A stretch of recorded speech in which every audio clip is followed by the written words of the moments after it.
ओम नमो भगवते वासुदेवाय।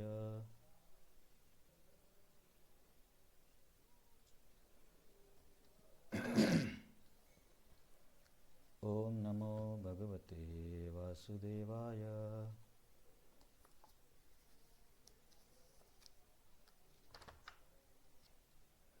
ओम नमो भगवते वासुदेवाय।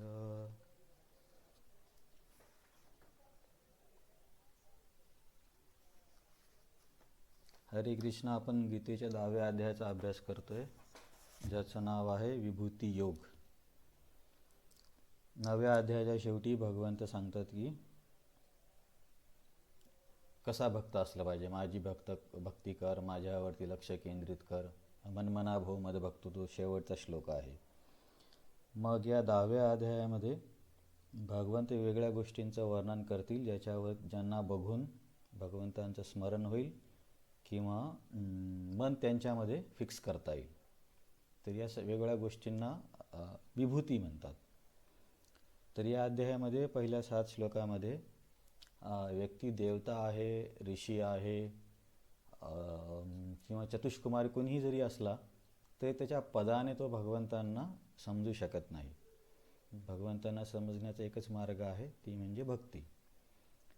तर हे आज पहिले 7 श्लोक झाले. मग 8, 9, 10 आणि 11 मध्ये आपण चतुश्लोकी गीता बघितली. चतुश्लोकी गीतेमध्ये ज्याला खरंच कळतं की भगवंत सर्वाचे काही उगम स्रोत आहेत, त्याचं लक्षण हे आहे की तो व्यक्ती मनोभावाने भगवंतांची भक्ती करतो. मग अशा व्यक्तीचे लक्षणं काय आहेत? त्याचं मन भगवंतांमध्ये असतं, सर्व क्रिया भगवंतांसाठी करतो, एकमेकांमध्ये ते भगवंतांबद्दल चर्चा करतात. 10 आणि 11 मध्ये भगवंत अशा व्यक्तीसोबत कशी देवाणघेवाण करतात. तर अशा व्यक्तीला बुद्धियोगमचं प्रभुपाद म्हणतात की अशा व्यक्तीला मी बुद्धी देतो मला प्राप्त करण्यासाठी. आणि आचार्याने असे सांगितले की बुद्धियोगम म्हणजे मी त्यांच्या हृदयामध्ये प्रकट होतो. दोन्हीचा अर्थ सारखाच आहे.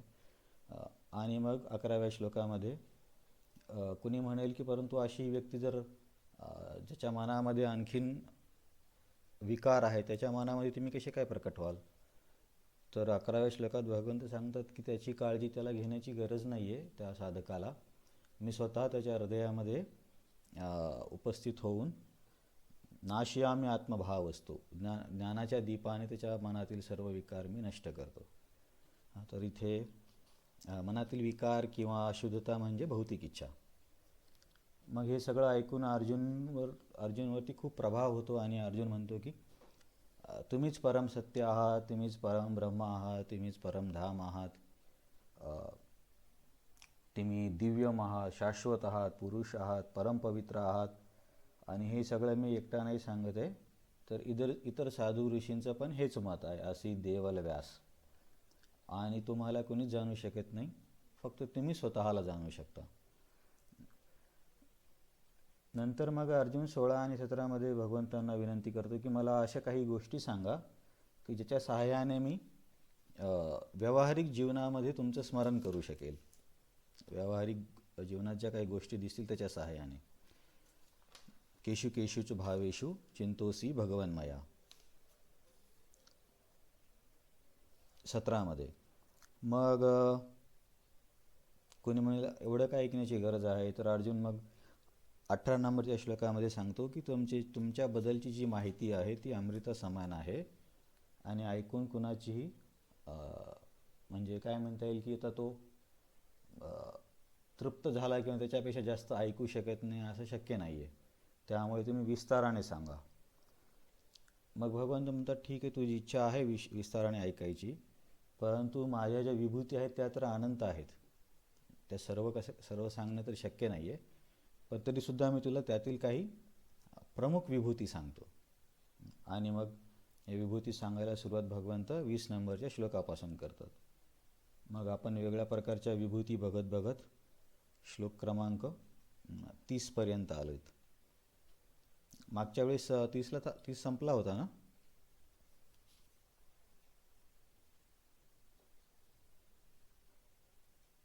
हरे कृष्ण. मागच्या वेळेस 30 संपला होता की नाही? बरं ठीक आहे. माझा आवाज येतोय? हां चालेल. आता मग आपण 30 मला वाटतं हा काय आहे, 30मध्ये प्रल्हाद महाराज होते का? हां 30पर्यंत कंप्लीट केलं. आज 31 हे करायचं आहे, 31पासून. ठीक आहे. याला आपण गाऊया. श्लोक क्रमांक 31. गीता जशी आहे तशी मध्ये पान नंबर 389.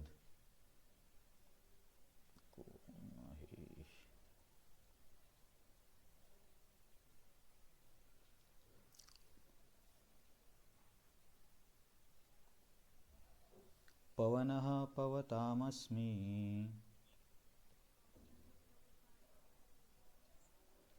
रामः शस्त्रभृतामहम्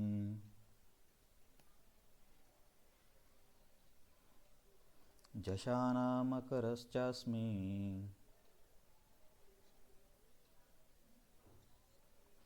श्रुतसामस्मि जाह्नवी.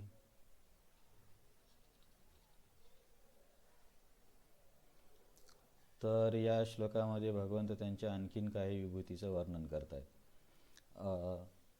शुद्ध करणाऱ्या वस्तूंमध्ये मी पवन आहे. पवन म्हणजे हवा, वायू. तर तुमच्या अनुभवातल्या किंवा तुम्ही ऐकलेल्या अशा कुठल्या कुठल्या गोष्टी आहेत की ज्याचा उपयोग शुद्धीकरणासाठी केला जातो?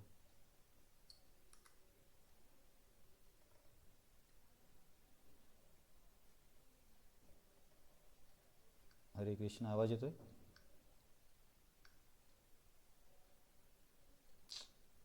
आज इंटरनेट पण गडबड करतंय.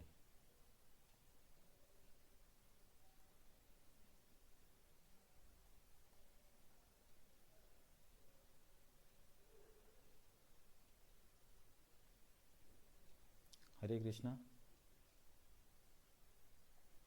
आवाज येतोय का माझा? दंड. हां ठीक आहे. तर मी तुम्हाला हे विचारत होतो की शुद्धीकरणासाठी उपयुक्त असे वस्तूचे, जसे की तर भगवंत म्हणतात की शुद्धीकरण करणाऱ्यामध्ये मी वायू आहे.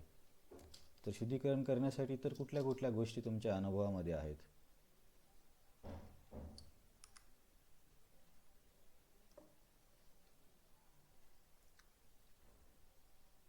बरं ठीक आहे. तुमच्या दैनंदिन व्यवहारामध्ये शुद्धीकरणासाठी तुम्ही कोणत्या कोणत्या वस्तू वापरता? आवाज कट झाला. काय म्हटले? हां पाणी, माती, हवा. आणखीन एक गोष्ट जी आहे ती सगळ्याला शुद्ध करते, अग्नी. अग्नीमध्ये सर आज नेटवर्कचा काय प्रॉब्लेम आहे यार. नेहमी जेव्हा गरज आहे तेव्हा असं होतं.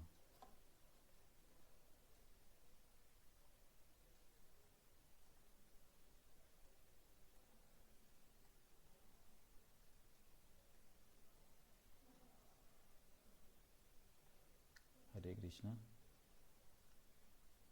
हरे कृष्ण. हां आज काय थोडं थोडं इंटरनेट व्यवस्थित नाही, त्याच्यामुळे प्रॉब्लेम होतो. हां तर आपल्या दैनंदिन व्यवहारामध्ये शुद्धीकरणासाठी वापरलेल्या वेगवेगळ्या वस्तू म्हणजे हवा, पाणी, माती आणि एक अग्नी फार महत्त्वाची गोष्ट आहे, कारण अग्नीमध्ये सर्व काही नष्ट होतं. त्याच्यामुळे तुम्ही जर बघितलं असेल तर कुठे पण शुद्धीकरणासाठी कशाची तुलना करायची असेल तर अग्नीसोबत तुलना केली जाते. गीतेमध्ये एका ठिकाणी आपण याच्यापूर्वी अभ्यासलेला आहे सांगा, तर ते म्हणजे श्लोक नाही सांगले तरी चालेल, पण तिथे कशाची तुलना अग्नीसोबत केली आहे शुद्धीकरण करण्यासाठी? जास्त किचकट प्रश्न नाही ना?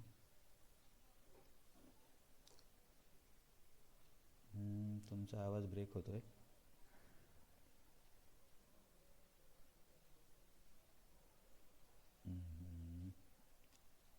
आज इंटरनेट माझं स्लो आहे की तिकडचं स्लो आहे तेच कळत नाही. हां आत्ता येतोय आवाज. बरं ठीक आहे, मी सांगतो. ज्ञानाग्नी दग्ध कर्मानं 4थ्या अध्यायामध्ये असा श्लोक येतो की सर्व ज्ञान प्लवेनैव विजिनं संतरिष्यसि. ज्ञान आणि ज्ञानाग्नी दग्ध कर्मानं. तर हे गीतेमध्ये पण आहे, भागवतामध्ये पण आहे.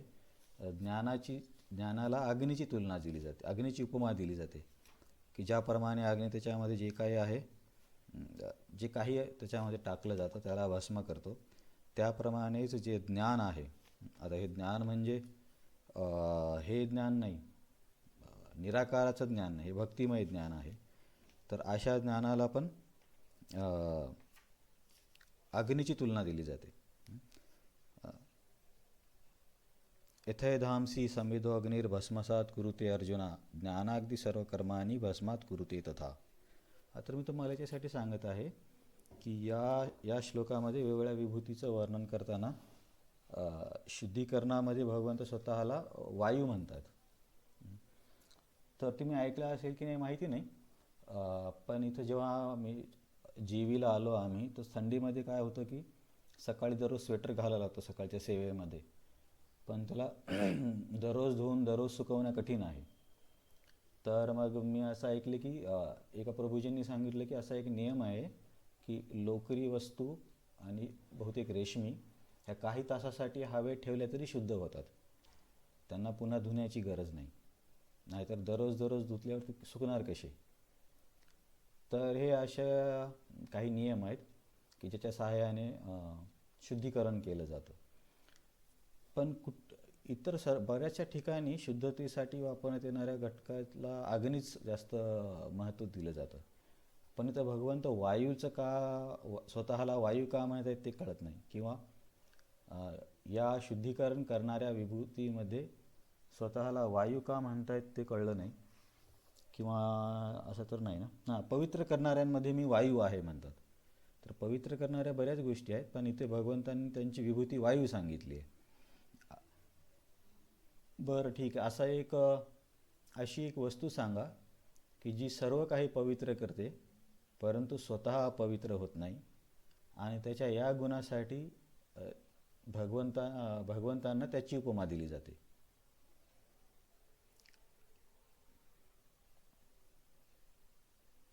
गंगा, पण गंगाला भगवंतांची उपमा नाही. गंगेचं नाव येणार आहे समोर, ती वेगळी विभूती आपण पवित्र करणाऱ्यांमध्ये बघू. ठीक आहे, गंगा एक आन्सर आहे, पण त्याचा वेगळ्या आशयामध्ये याच श्लोकामध्ये आहे. तर अशी एक वस्तू काहीतरी अग्नी कशापासून येतो?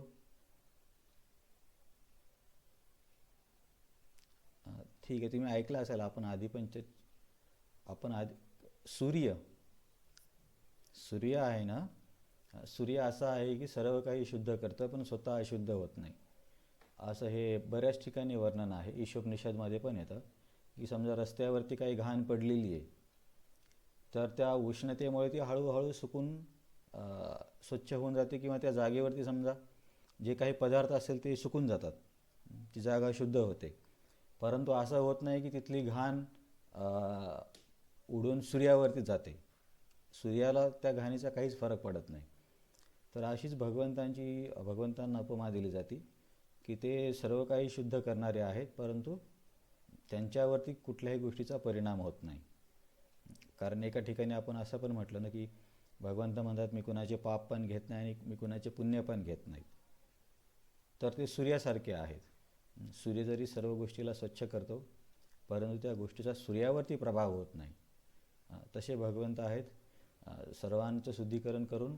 कारण मग कोणी असं म्हणेल की अरे जसं की तुम्ही ख्रिश्चन धर्मामध्ये ऐकलं असेल, त्यांच्याकडे एक प्रथा काय आहे की जिजसनं आपलं पाप घेतलं आहे, आणि आणखीन ते काय ब्लड वगैरे म्हणतात ते मला माहिती नाही, की जिजसनं आपलं पाप घेतलं त्याच्यामुळे आपण पापापासून मुक्त आहे. आणखीन त्यांचं म्हणणं असं की दर रविवारी जायचं चर्चमध्ये आणि आपल्या पापांची कबुली करायची, मग जिजस आपले पाप घेतो. तर मग असा प्रश्न येईल की समजा असे तुम्ही ज्या व्यक्तीला पाप देताय, मग त्या व्यक्तीकडे पापाचा दोष होईल किंवा पाप जमा होतील. तर त्यांचं काय स्पष्टीकरण माहीत नाही, परंतु भगवंतांसाठी सूर्याचं उदाहरण दिलं जातं की अशी आपल्या अनुभवातील वस्तू आहे की जी सर्व काही स्वच्छ करते पण ती अस्वच्छ होत नाही. तर भगवंतसुद्धा तसेच आहेत. आणि यांचं दर रविवारी जाऊन ते पाप सांगण्याला बरेचदा प्रभुपाद पण टीका करायचे, त्याच्यामध्ये काय अर्थ आहे म्हणून, की रविवारी जाऊन पाप सांगायचे आणि नंतर लगेच येऊन आठवडाभर पाप करायचे, परत रविवारी जाऊन सांगायचे. तर हे प्रायश्चित्तामध्ये परीक्षित महाराज प्रायश्चिताची तुलना हत्तीच्या आंघोळीसोबत करतात. प्रायश्चित्त मथोपार्थ मन्ये कुंजर शौचवत. तर हे पण या लोकांचं पण तसंच आहे. आले की लगेच पाप करायचे, कारण त्यांना असं हे झाले की दर रविवारी जाऊन सांगितले की पाप संपले. तर ठीक आहे, तो वेगळा विषय आहे. तर पवित्र करणाऱ्या वस्तूंमध्ये बरेच काही आहेत. 10व्या अध्यायामध्ये 10व्या स्कंदामध्ये पण एक श्लोक येतो, कालेन स्नान शौचाभ्याम संस्कारेस्तपसेज्जया शुद्धंती दानेन संतुष्ट्या द्रव्यानी आत्मात्मविद्यया. की वेगवेगळ्या गोष्टी वेगळ्या पद्धतीने स्वच्छ होतात. स्वच्छ म्हणण्यापेक्षा शुद्ध होतात. वेळेनुसार जमीन शुद्ध होते, स्नान केल्याने शरीर शुद्ध होतं, आणि वेगवेगळ्या प्रकारचे मंत्रोपचार केल्याने तिथले जे काही वस्तू आहेत त्या शुद्ध केल्या जातात. तुम्ही कधी विग्रहाच्या पूजामध्ये पण बघाल की वेगवेगळ्या प्रकारच्या मुद्रा केल्या जातात, मंत्र म्हटले जातात. ते शुद्धीकरणाची एक प्रक्रिया आहे. आणि असं म्हटलं जातं की आपल्याजवळचे जे धन आहे त्याचं शुद्धीकरण दान देऊन होतं, आणि आत्म्याचं शुद्धीकरण हे आत्मविद्या म्हणजे अध्यात्मविद्याने होतं. तर असे शुद्धीकरण करणारे वेगवेगळ्या गोष्टी आहेत. तर या सर्वांमध्ये भगवंत पवन किंवा वायू माझी विभूती आहे असं या श्लोकात सांगत आहे. तर पवनः पवतामस्मी, पवित्र करणाऱ्यांमध्ये मी पवन आहे. आता पुढच्या ओळीमध्ये आणखीन एक विभूती सांगितली. हे सर्व सांगण्यामागचं तुम्हाला कारण लक्षात असेल की अर्जुन म्हणतोय मला दैनंदिन व्यवहारामध्ये तुमचं स्मरण कसं होईल, त्याच्यासाठी तुम्ही तुमच्या विभूती सांगा. तर हे सांगताना या ठिकाणी भगवंत पवित्र करणाऱ्या वस्तूंमध्ये स्वतःला वायू सांगत आहेत. तर नेमके वायूच का म्हणतात ते कळलं नाही, कारण इतर पण बऱ्याच गोष्टी आहेत. तर ही एक विभूती झाली. म्हणजे आपण पण कधी असा विचार करू शकतो, वायू बघून नाही वायू अनुभवून, की हा जो शुद्ध करणारा वायू आहे हे भगवंतांचीच विभूती आहे. नंतर पुढची विभूती सांगतायत की रामशस्त्रभृतामहम, की शस्त्रधारी व्यक्तींमध्ये मी राम आहे. तर असं वाटू शकते की कदाचित हे श्रीराम असतील, परंतु श्रीराम नाही आहेत, हे परशुराम आहेत. कारण श्रीराम स्वतःच पूर्ण पुरुषोत्तम भगवंत आहेत, स्वतःची विभूती होऊ शकत नाही. तर ह्या विभूती काय आहेत की भगवंतांचं काही अंशात्मक प्रकटीकरण आहे किंवा त्यांच्या ऐश्वर्याचं प्रकटीकरण आहे. श्रीराम तर स्वतःच भगवंत आहेत, म्हणून रामाची विभूती होऊ शकत नाही. परंतु परशुराम त्यांची विभूती होऊ शकतात, कारण परशुराम हे जीवात्मा आहेत. त्यांना शक्त्यावेश अवतार म्हणतात. बघा भागवतामध्ये असं सांगितलं जातं, अवतारा ही असंख्येह हरे सत्वनिधीर्दुजा सहस्र्याकुल्या सर्वशः, की भगवंतांचे अवतार अनंत आहेत. जसे की एका ठिकाणी म्हणतात की जसे की सागरामध्ये लाटा अनंत आहेत किंवा अनंत झऱ्यांपासून नदी तयार होते, तसे भगवंतांचे अवतार पण अनंत आहेत. तर या अवतारांचे 6 प्रकार असतात. अवतारांची संख्या जर विचारली तर अनंत आहेत, कारण वासुदेव, अनिरुद्ध, प्रद्युम्न, राम, द्वारकाधीश पण वेगळे आहेत. असे असंख्य अवतार आहेत. जसे की तुम्ही भागवतांच्या पहिल्या स्कंदाच्या कव्हर डिझाईनवर बघितलं असेल की वेगळे ब्रह्मांड दाखवलेत आणि त्याच्यामध्ये भगवंतांचे वेगळे अवतार दाखवलेत. प्रत्येक अवताराचं आपापलं आध्यात्मिक जगत आहे. जसं की नरसिंहदेवांचं, श्रीरामांचं, भगवंतांचे पण इतर अवतार आहेत, दामोदर, वासुदेव, प्रद्युम्न. तर हे सर्व अवतार आहेत. अवतार किती आहेत तर असंख्य आहेत. परंतु या असंख्य अवतारांना 6 प्रकारामध्ये विभागलं जाऊ शकतं. जसं की एक प्रकार आहे पुरुषावतार. पुरुषावतार म्हणजे जे 3 सुरुवातीचे पुरुष आहेत, कारणदक्षाय विष्णू, गर्भदक्षाय विष्णू आणि शिरोदक्षाय विष्णू, यांना पुरुषावतार म्हणतात. आता हे पण कृष्णाचे डायरेक्ट लगेच अवतार नाही आहेत. भगवंतांचं पहिलं विस्तारित स्वरूप आहे बलरामजी. बलरामजी नंतर येतं की पहिलं चतुर्व्यूह, ज्याच्यामध्ये वासुदेव, अनिरुद्ध, संकर्षण आणि प्रद्युम्न आहेत. मग याच शंकर्षणपासून येतात नारायण. मग नारायणपासून येतं दुसरं चतुर्विवाह, वासुदेव, अनिरुद्ध, प्रद्युम्न आणि संकर्षण. मग आता यांच्यापासून येतात 3 पुरुष. हे तुम्हाला कदाचित लक्षात नाही राहणार, फक्त एवढे लक्षात ठेवा की कृष्णाचं पहिलं विस्तारित स्वरूप बलराम जे आहे त्याच्यानंतर 2 वेळा 2 चतुर्विवाह येतात. पहिलं चतुर्विवाह आणि नंतरचे चतुर्विवाह. आणि मग या चतुर्विवाहाच्या नंतर पुरुष अवतार येतात. म्हणजे हे पण कारण भागवतामध्ये एक श्लोक येतो, एते चांश कला पुंस कृष्णस्तु भगवान स्वयं, की हे जे वेगळे अवतार आहेत ते कृष्णाचे अंश आणि कला आहेत. जसं की समजा एक पूर्ण चंद्र आहे आणि आपण चंद्राच्या कला म्हणतो, तर 15 दिवस चंद्र हळूहळू वाढत जातो, तर प्रत्येक दिवसाचा जो चंद्राचा भाग आहे त्याला आपण म्हणतो कला. तसंच हे जे वेगळे अवतार आहेत ते भगवंतांचे काही प्रमाणात म्हणण्यापेक्षा एक्झॅक्टली 100% कृष्ण नसतात. पोटेन्शियली आहेत, परंतु ते भगवंतांच्या सर्व गुणांचं प्रकटीकरण करत नाहीत. केवळ कृष्ण मूळ स्वरूपातच 64 गुणांचं प्रकटीकरण करतात. म्हणून त्यांना अंश आणि कला असं म्हटलं जातं. जसे चंद्राच्या कला आहेत तसेच हे वेगळ्या प्रकारचे विष्णू किंवा अनिरुद्ध, प्रद्युम्न, संकर्षण हे भगवंतांचे अंश आणि कला आहेत. असंच पुढे वर्णन येत जातं की अंशांचे अंशांचे अंशांचे अंश, अंशांचे अंशांचे अंशांचे अंश म्हणजे हे पुरुष अवतार. अंशांचे अंशांचे असं का म्हणतोय मी, कारण भगवंतांचं पहिलं विस्तारित स्वरूप बलरामजींपासून चतुर्विवाह, त्यांच्यापासून संकर्षण, त्यांचा चतुर्विवाह, म्हणजे भगवंतांचे अंश बलराम, त्यांचे अंश चतुर्विवाह, मग अंशांचे अंश, त्यांचे अंश आणखीन एक चतुर्विवाह, मग अंशांचे अंश, आणि त्यांच्यापासून एक पुरुष अवतार म्हणून त्यांना आणखीन अंशांचे अंश म्हणतात. अंशांचा अंश म्हणजे काय, बेसिकली की मूळ व्यक्तीपासून दुसऱ्या एक प्रकटीकरण होते. मूळ व्यक्तीमध्ये जे संपूर्ण गुण आहेत ह्या समोरच्या मूळ व्यक्तीसारख्याच आहेत, परंतु पूर्ण गुणांना व्यक्त करत नाहीत. केवळ कृष्णच हे 64 गुणांचं प्रकटीकरण करतात. जसे की त्यांचे 60 गुण तर बऱ्याच अवतारांमध्ये असतात, पण जे शेवटचे 4 गुण आहेत, वेणू माधुरी, लीला माधुरी,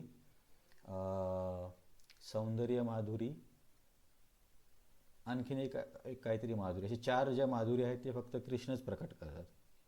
वेणू, लीला, सौंदर्य आणि कुठली माधुरी आहे, हे 4 असे गुण आहेत जे केवळ कृष्णच प्रकट करतात. तर याच्यामध्ये हा विषय का, रूप माधुरी, वेणू माधुरी, लीला माधुरी, आणखीन एक काय,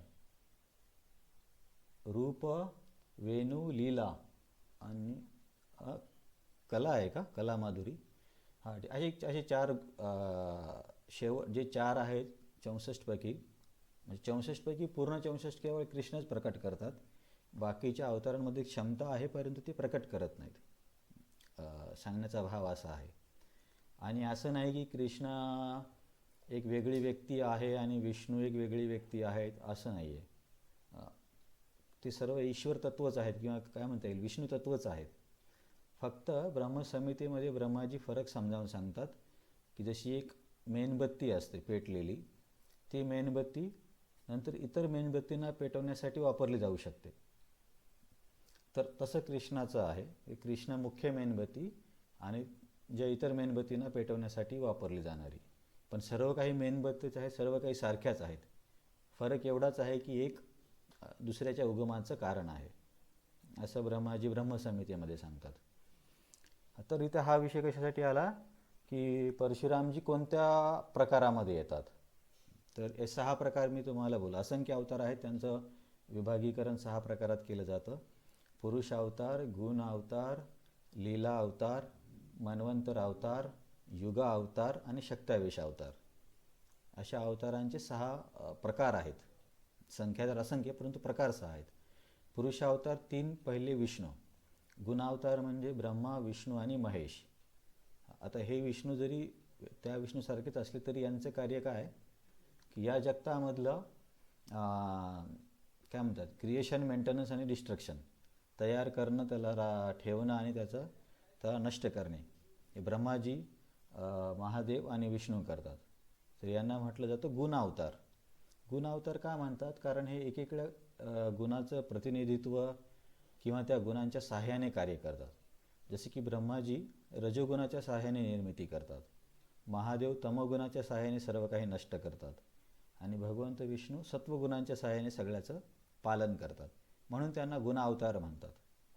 आता इथे एक गोष्ट अशी लक्षात ठेवली पाहिजे की महादेव तमोगुणाच्या साह्याने सर्व काही नष्ट करतात, परंतु महादेव तमोगुणी नाही आहेत, हे महत्त्वाचं आहे.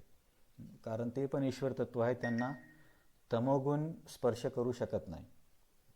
ही कधी कधी चूक होते की बोलताना काही भक्त पण असे म्हणतात की महादेव तमोगुणाने प्रभावित आहेत, ब्रह्माजी रजोगुणाने आणि विष्णू सत्वगुणाने. असं नाही, ते त्या गुणांचा वापर करून हे कार्य घडून आणतात, म्हणून त्यांना म्हणतात गुणावतार.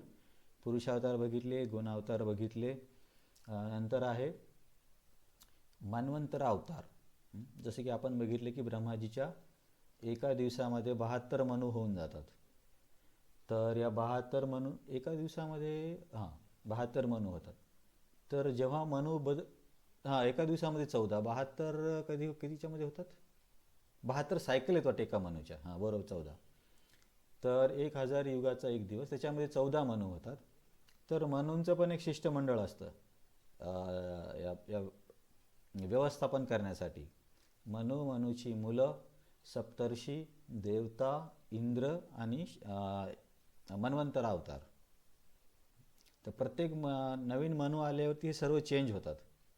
जसे की पहिले स्वयंभुव मनू, नंतर चक्षुषा मनू, नंतर सौरचिषा मनू, उत्तम, तामस, रैवत, विवस्वत, वैवस्वत, अशा वेगळ्या प्रकारचे मनू आहेत. जेव्हा मनू बदलतात हे बाकीचे लोक पण बदलले जातात. कारण आपण बघितले की हे सर्व पोस्ट आहेत, मनू पण पोस्ट आहे. तर त्यांचे 14 मनू एका दिवसात होतात. म्हणजे जेव्हा 72 युगा सायकल संपतात तेव्हा नवीन मनू येतो आणि त्यावेळेस त्यांचं सर्व शिष्टमंडळ बदलतं.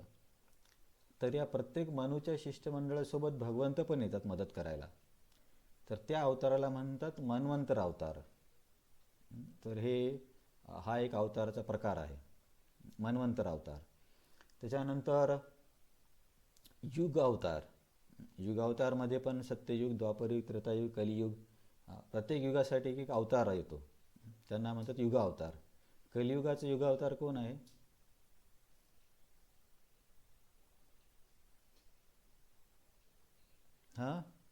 नाही, कली तर नष्ट करणार, ते काय लीला म्हणजे चैतन्य महाप्रभू. चैतन्य महाप्रभू नाही, कल्की नाही, चैतन्य महाप्रभू युगावतार पण आहेत आणि मूळ कृष्ण पण आहेत. ब्रह्माजीच्या दिवसामध्ये एकदाच चैतन्य महाप्रभू किंवा मूळ कृष्ण येतात, बाकीच्या वेळेस पण चैतन्य महाप्रभू येतात, परंतु ते फक्त युगावतार असतात. पूर्ण पुरुषोत्तम म्हणजे कृष्ण आणि राधाराणीचा भाव घेऊन आलेले नसतात, तेव्हा ते फक्त युगधर्म देण्याचं कार्य करतात. परंतु आत्ता जे चैतन्य महाप्रभू आले ते मूळ कृष्ण, आणि त्यांचं विशेष गुण काय आहे की कृष्णप्रेम तेच देऊ शकतात. जरी म्हणण्यापेक्षा हरिनाम संकीर्तन पूर्ण पवित्र आहे, त्यात काही शंका नाही आहे, परंतु हरिनाम संकीर्तनाच्या साहाय्याने कृष्णप्रेम देणं हे केवळ चैतन्य महाप्रभूच करतात, जेव्हा ते मूळ कृष्ण राधाराणीच्या भावात येतात. इतर वेळी पण कलियुगात कलीचं काय म्हणता येईल त्याला, आपण काय म्हणतो, संकीर्तन काय कलियुगाचं,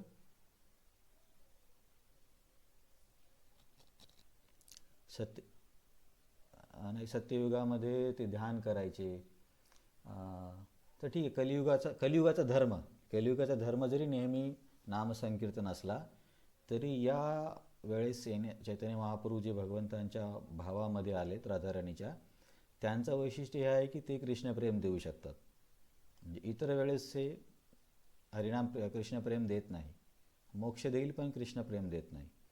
म्हणून आपण आणखीन जास्त फॉर्च्युनेट आहे, कारण आपण सध्या ज्या युगचक्रामध्ये आहोत, या युगचक्रामध्ये कृष्ण पण आले आणि कृष्णच राधाराणीच्या भावात चैतन्य महाप्रभू होऊन आले.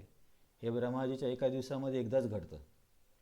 ते यावेळेस झाले. आपण त्याच्यामुळे या सध्याच्या कलियुगामध्ये आपण हरिनामाच्या सहाय्याने कृष्णप्रेमाची प्राप्ती करू शकतो. इतर वेळेस असं नाही होत. हे एक वैशिष्ट्य आहे. हां, तर हे झाले पुरुष अवतार, गुण अवतार, मन्वंतर अवतार, युग अवतार आणि लीला अवतार. वेगवेगळ्या प्रकारचे लीला अवतार करणारे जसे की नरसिंहदेव, वराहदेव, कुर्मदेव, मत्स्यदेव हे लीला अवतार आहेत. आणि आणखीन एक शेवटची कॅटेगरी आहे, त्याला म्हणतात शक्त्यावेश अवतार. तर शक्त्यावेश अवतार म्हणजे काय की त्या अवतारामध्ये भगवंतांच्या शक्तीचा आवेश असतो. तर आवेशला दुसरं आपल्या मराठीत काय म्हणतात, आवेश तुम्हाला समजून जाईल. तर यामध्ये काय असतं, बऱ्याचदा एक जीव असतो म्हणजे जीवात्मा आहे, त्याच्यामध्ये भगवंतांच्या विशिष्ट शक्तीचा संचारण किंवा स्थापना केली जाते आणि ती शक्ती त्याच्यामध्ये आवेश झाल्यामुळे त्याला शक्त्यावेश अवतार म्हणतात. जसे की व्यासदेव आहेत ते साहित्याचे शक्त्यावेश अवतार आहेत, ब्रह्माजी भक्ती शक्त्यावेश अवतार आहेत, ऋतू महाराज पालनाचे शक्त्यावेश अवतार आहेत. त्याच पद्धतीने परशुरामजी हे संहाराचे शक्त्यावेश अवतार आहेत. हे सांगण्यासाठी मी तुम्हाला हे सर्व सांगितलं की इथे रामशस्त्र भृतामह म्हणजे परशुराम आहेत आणि परशुराम हे शक्त्यावेश अवतारामध्ये येतात.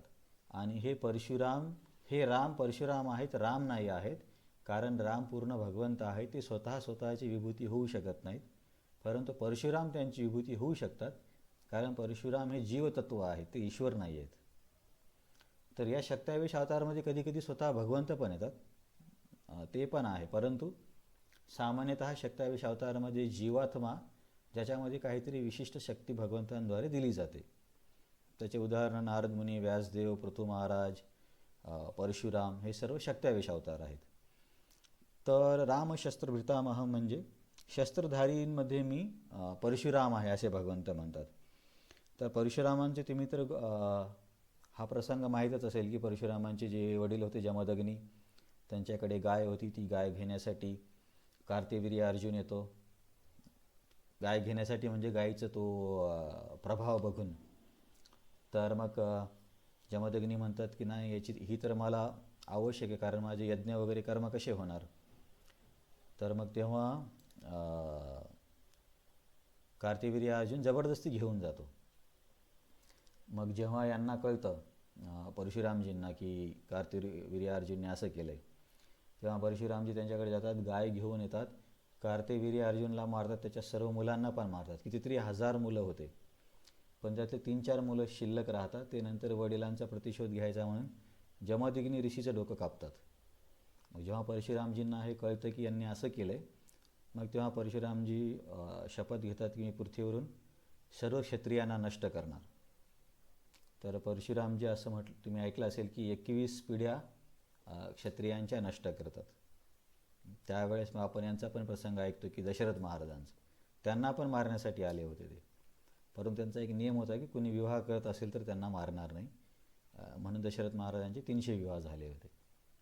तर परशुरामजी क्षत्रियांना नष्ट करण्याचं हे कारण होतं की क्षत्रिय थोडेसे त्यांच्या बळाने गर्वित किंवा अहंकारित झाले होते. तर त्यामुळे भगवंत म्हणतात की शस्त्रधारी व्यक्तींमध्ये मी परशुराम आहे, कारण इतका मोठा काय म्हणते शस्त्राच्या सहाय्याने कार्य किंवा युद्ध दुसऱ्या कुठल्या व्यक्तीने केले नसतील. कुणी एखाद्याने एखादं युद्ध किंवा आयुष्यामध्ये 10-15 युद्ध केले असतील, परंतु परशुरामने डायरेक्ट 21 पिढ्यांसोबत युद्ध केलं. म्हणजे किती वेळेस त्यांना सर्वत्र जाऊन लढाई करावी लागली असेल. तर ही एक दुसरी विभूती आहे, शस्त्रधारी व्यक्तींमध्ये मी परशुराम आहे. तर परशुराम हे शक्त्यावेश अवतार आहेत, म्हणून ते भगवंतांची विभूती होऊ शकतात. श्रीराम भगवंतांची विभूती होऊ शकत नाहीत, कारण ते स्वतःच भगवंत आहेत. तर अवतारामध्ये पण मी तुम्हाला 6 प्रकार सांगितले. असंख्य अवतारांना 6 प्रकारामध्ये विभागलं जातं. त्यातला एक प्रकार आहे शक्त्यावेश अवतार, त्यामध्ये येतात परशुराम, जे संहार शक्तीने आवेशित आहेत. पहिली विभूती सांगितली की स्वच्छ पवित्र करणाऱ्यांमध्ये मी वायू आहे. नंतर शस्त्रधारी व्यक्तींमध्ये मी परशुराम आहे. नंतर झषाना मकरश्चास्मी. तर झषानामध्ये इथे प्रभुपाद म्हणतात की मत्स्यांमध्ये. प्रभुपाद पण आणि काही आचार्य पण इतर ठिकाणी सांगतात की हा जो झषानाम आहे याच्यामध्ये मकरश्चास्मी सांगितलं. तर काही ठिकाणी प्रभुपाद मकर म्हणजे मासा किंवा काही ठिकाणी शार्क असं हे करतात, भाषांतरण करतात. परंतु शास्त्रामध्ये ते जर तुम्ही किंवा आणखीन थोडा शोध घेतला तर मकर हा एक वेगळाच प्राणी आहे, हा शार्क माशासारखा नाही आहे.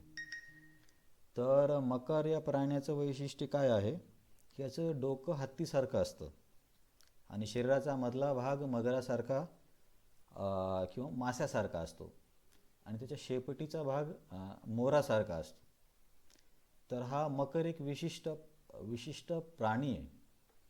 हा शार्क फक्त आपल्या समजण्यासाठी सांगितलं आहे. ॲक्च्युली शार्क काहीच म्हणजे एकदम क्षुल्लक प्राणी आहे यांच्या तुलनेमध्ये. एक तिमिंगला तिमिंगला नावाचा एक मासा सांगितला जातो शास्त्रांमध्ये की तो या शार्क माशांना केवळ एका घासामध्ये खातो म्हणून, त्याला म्हणतात तिमिंगला. तर हा तिमिंगला शार्कपेक्षा जास्त शक्तिशाली आहे. तर हा जो मकर आहे हा तर आणखीन वेगळाच प्रकार आहे. हा एक काय म्हणता येईल की विशिष्ट प्राणी आहे. म्हणजे त्याला मासा असं म्हणणं कठीण आहे, परंतु मला वाटतं कदाचित समजणार नाही लोकांना म्हणून प्रभुपाद त्याचं भाषांतर शार्क असं करतात. परंतु इतर ठिकाणी जर तुम्ही वाचलं तर मकराचं वर्णन येतं. हे मकर कुणाचं वाहन आहे? गंगादेवीचं आहे का? मकर कुणाचं वाहन आहे? मकर सरस्वतीचं मकर आहे की मयूर आहे? मोर आहे. हां, तर ठीक आहे. नंतर तुम्ही कधी इंटरनेटवर फोटो बघला तर बघू शकता की याचं वेगळं शरीर वेगळ्या प्रकारचं आहे. डोकं, शरीराचा मधला भाग आणि शेपीट हे वेगळ्या प्राण्याची अवयवासारखे आहेत. तर हा जो मकर आहे हा एक विशेष प्राणी आहे.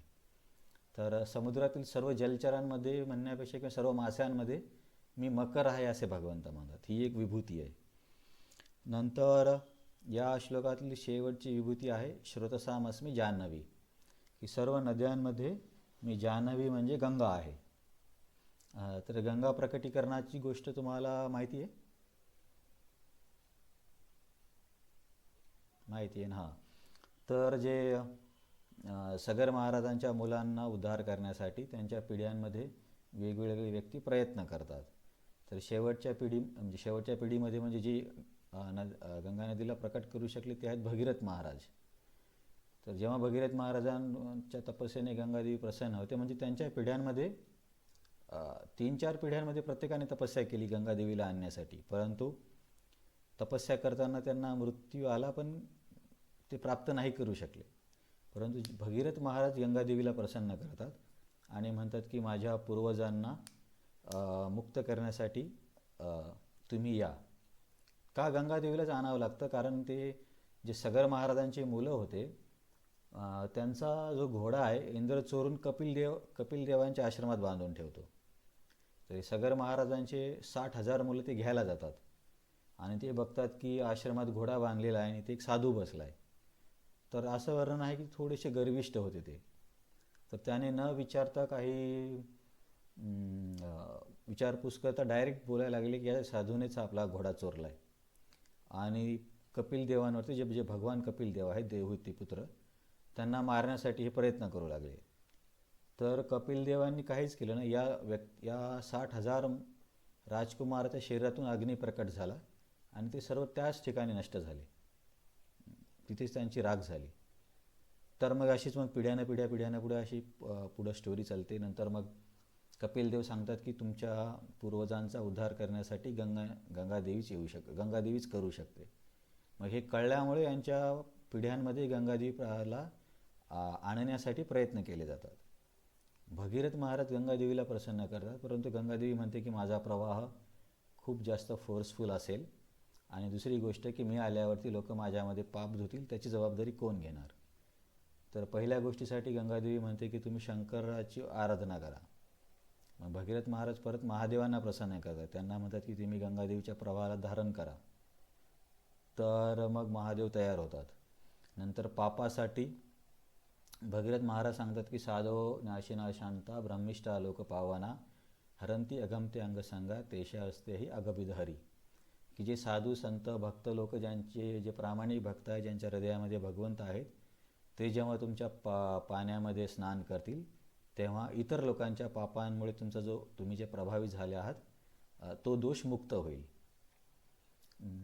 मग हे एवढंच, म्हणजे मी एकदा विचार करत होतो की या घराण्यामध्ये किती दृढ निश्चय आहे.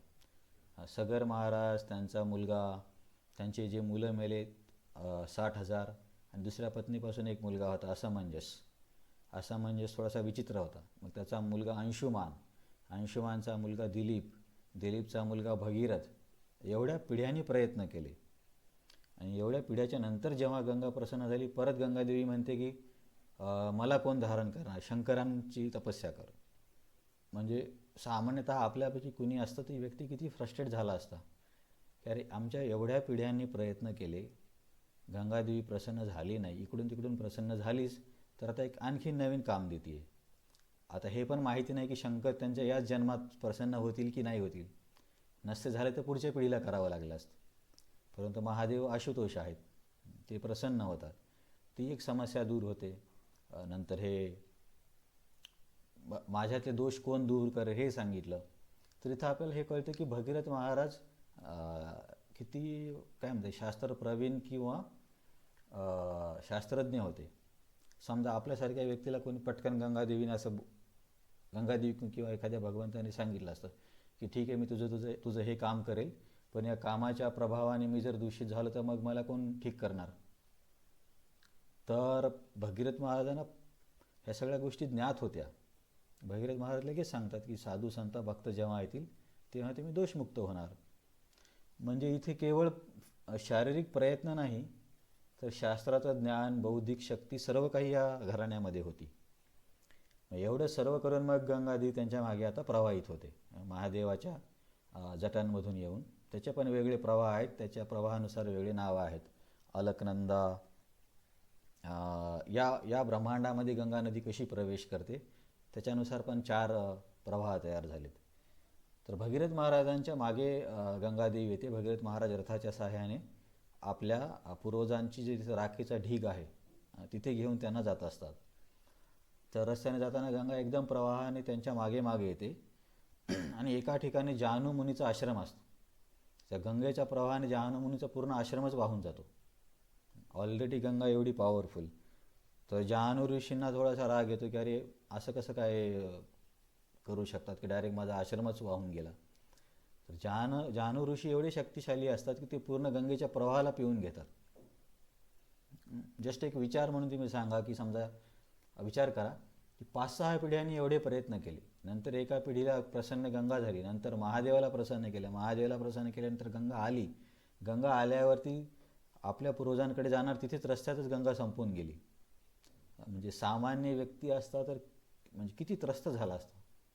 एवढं सर्व करून पण शेवटी असं जानू मुनीने पूर्ण गंगाच पिऊन टाकली, एक थेंब पण नाही ठेवला. तर भगीरथ महाराज परत जानू मुनीकडे गेले आणि त्यांनी सांगितले की माफ करा, याच्यासाठी माझ्या पूर्वजांच्या उदाहरणासाठी मी हे सर्व करतोय. तर जानू ऋषी त्यांच्यावरती प्रसन्न झाले. मग जानू ऋषीच्या कानामधून ही गंगा नदी प्रवाहित होते, म्हणून गंगेचं एक नाव आहे जान्हवी. जानू ऋषीची मुलगी म्हणून जान्हवी. हे जान्हवी सांगण्यासाठी मी तुम्हाला ही स्टोरी सांगितली. तर गंगेला जान्हवी का म्हणतात, तर हे कारण आहे. स्रोतसामस्मी जान्हवी. पवित्र करणाऱ्या नद्यांमध्ये किंवा वाहणाऱ्या नद्यांमध्ये मी गंगा आहे असं भगवंत सांगतात. तर जेव्हा ही गंगा नदी तिथे कपिलदेवाच्या आश्रमात पोहोचते आणि जिथे त्या 60,000 पूर्वजांची राखेचा ढीग असतो, तिथून जेव्हा पाणी प्रवाहित होते तेव्हा ते लोक लगेच मुक्त होतात आणि स्वर्गीय ग्रहाकडे जातात. तर एका क्लासमध्ये राधा गोविंद महाराज म्हणत होते की गंगा नदी एवढी शक्तिशाली आहे की राख भस्म झालेल्या लोकांना जर मुक्त करू शकते, तर आपल्यासारखे जे जिवंत लोक आहेत त्यांनी गंगेच्या प्रवाहामध्ये जर स्नान केलं तर का आपण पवित्र होणार नाही. तर तेव्हा मला हा मुद्दा खूप चांगला वाटला की खरंच किती श्रद्धा असली पाहिजे. तर गंगा स्नानाचं चान्स मायापूरला मिळतो किंवा ठीक आहे, कुठे जरी व्यक्ती गेलं आणि व्यवस्थित ठिकाण असेल तरी गंगा स्नान केलं पाहिजे. खूप महत्त्वाचं आहे, कारण त्या राखेला पण मुक्त करू शकतात, तर जिवंत व्यक्तीला का नाही करणार. आणखीन याच्यावरून मला आणखीन गोष्ट आठवते. एका क्लासमध्ये अमरेंद्र प्रभू बोलले होते वाटतं की भगवद्गीतेचं महत्त्व सांगताना गीता महात्म्यामध्ये एक श्लोक येतो, गीता सुगीता किम अन्य शास्त्र विस्तरे या स्वयं पद्मनाभस्य मुख पद्म विनिसृता. की गीता भगवद्गीता असल्यावर इतर शास्त्रांची काय गरज आहे. पद्ममुख भगवंतांच्या मुखातूनच ही गीता आली आहे, तर इतर शास्त्रांची गरज नाही. तर प्रभूजी किंवा महाराज सांगत होते की गंगा देवी जी भगवंतांच्या चरणापासून आली, ती जर पूर्ण जगाला पवित्र करू शकते, तर गीता जी भगवंतांच्या मुखातून आली ती का बरं पवित्र करणार नाही. तर अशी एक तुलना केली, म्हणजे त्यामध्ये कोणी कमी जास्त असं नाही आहे. तर असं सांगतात की चरणापासून येणारी वस्तू जर पवित्र करू शकते, तर मुखापासून येणारे शब्द का नाही पवित्र करणार. म्हणून गंगेचं पण महत्त्व आहे, परंतु गीता ही अधिक जास्त शक्तिशाली आहे पवित्र करण्यामध्ये. विषय दुसरीकडे चालला तरी पण ठीक आहे, तुम्हाला मी सांगतो की गंगा नदीचं असं सांगितलं जातं की परत परत परत परत स्नान करून व्यक्ती शुद्ध होतो. परंतु गीतेला काय म्हणतात, सकृत गीतामृतम स्नानम मलिने मोचनम पुंसाम जलस्नानम दिने दिने सकृत गीतामृतम स्नानम. काय पुढची ओळ, ठीक आहे. गीतेच्या गीतेमध्ये एकदा जरी स्नान केलं तर व्यक्ती पूर्णपणे पवित्र होतो. तर मला सांगा की भगवंतांच्या चरणापासून निघणारी एखादी गोष्ट आणि त्यांच्या मुखापासून निघणारी एखादी गोष्ट, त्यांच्या प्रभावामध्ये कमी जास्त फरक असू शकतो का नसतो.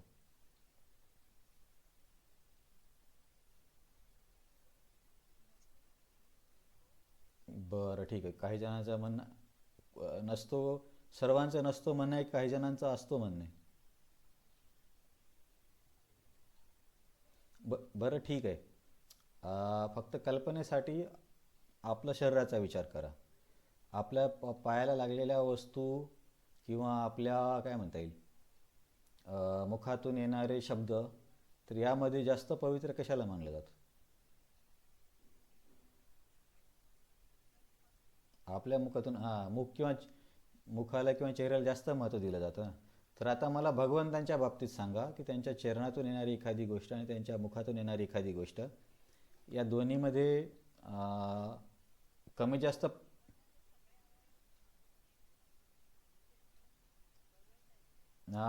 परफेक्ट. मला हेच मला पाहिजे होतं. आता हे कुठं सांगितलं, कोण सांगेल की भगवंतांचे सर्व अवयव दुसऱ्या अवयवासारखे कार्य करू शकतात. कोणी सांगितलं कुठं. आपण बघा आपलं शरीर कसं आहे, शरीराच्या वेगळ्या भागाला स्वच्छ अस्वच्छ मानलं जातं, की काही भागांना आपण अस्वच्छ म्हणतो, किंवा तिथे आपण समजा कानामध्ये एखाद्या व्यक्तीने बोट घातलं तर असं म्हणतात की हात धुतला पाहिजे, कारण त्याला अस्वच्छ भाग मानतात. तर असं स्वच्छ अस्वच्छ आपल्या शरीरामध्ये आहे, परंतु भगवंतांच्या शरीरामध्ये असं नाही आहे, कारण त्यांचं पूर्ण शरीर सच्चिदानंद आहे, प्रत्येक भाग चिन्मय आहे. तर त्यांचं एक अवयव दुसऱ्या अवयवाचं कार्य करू शकतो. त्याच्यामुळे पाय काय, हात काय, डोळे काय, सर्व काही एकाच शक्तीची किंवा एकाच प्रभावाचे आहेत. त्याच्यात आणखीन चर्चा पुढे वाढेल, पण त्याच्या आधी मला हे सांगा, हे कुठे सांगितलं की भगवंतांचे सर्व अवयव एकसारखेच प्रभावी आहेत.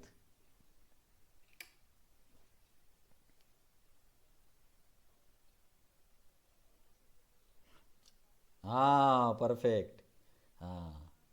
सकलेंद्रिय वृत्ती म्हणते.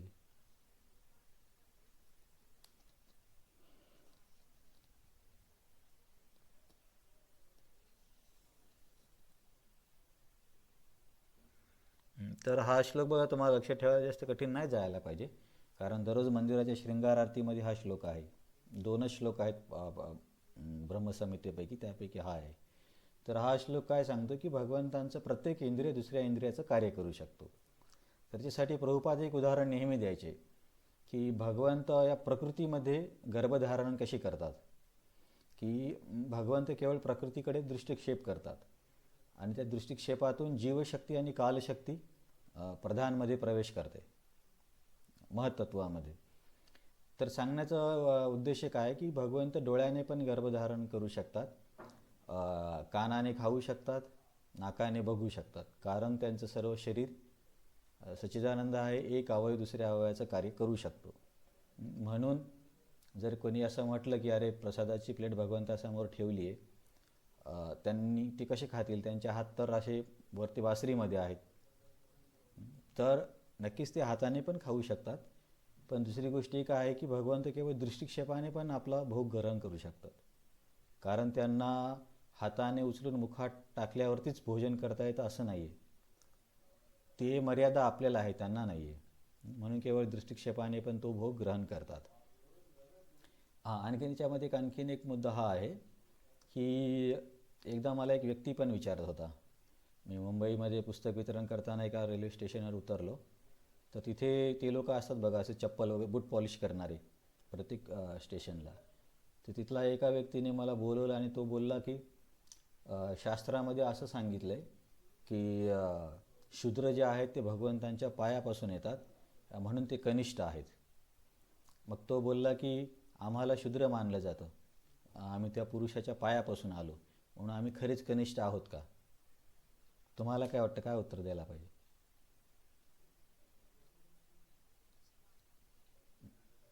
हां,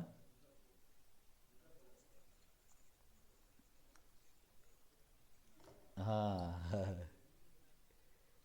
हां, तेच मी त्यांना तेच सांगितलं की भगवंतांचे पाय काय आणि डोकं काय आणि हात काय, सगळं काही सच्चिदानंद आहे. परंतु मला वाटते समाजामध्ये असे लोक पण होते की जे म्हणायचे की अरे तुम्ही तर पायापासून आले म्हणजे तुम्ही कनिष्ठ आहात.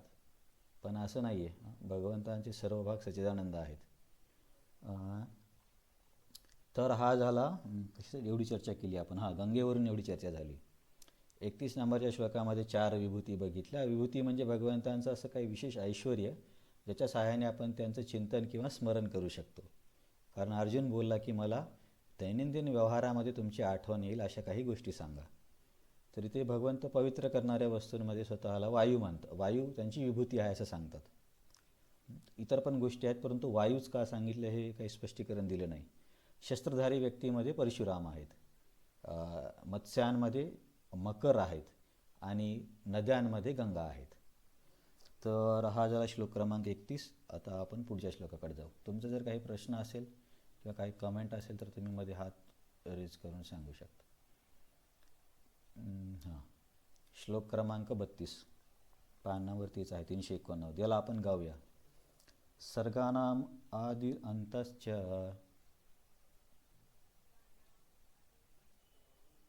मध्यम चैवाहम अर्जुन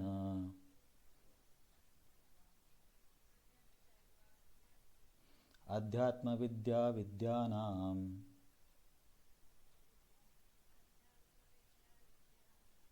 वादः प्रवदतामहम.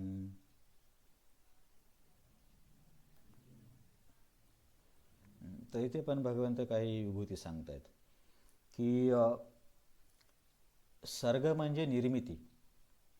आता भागवतामध्ये पण येतं सर्ग विसर्ग, ते आणखीन किचकट होऊन जाईल.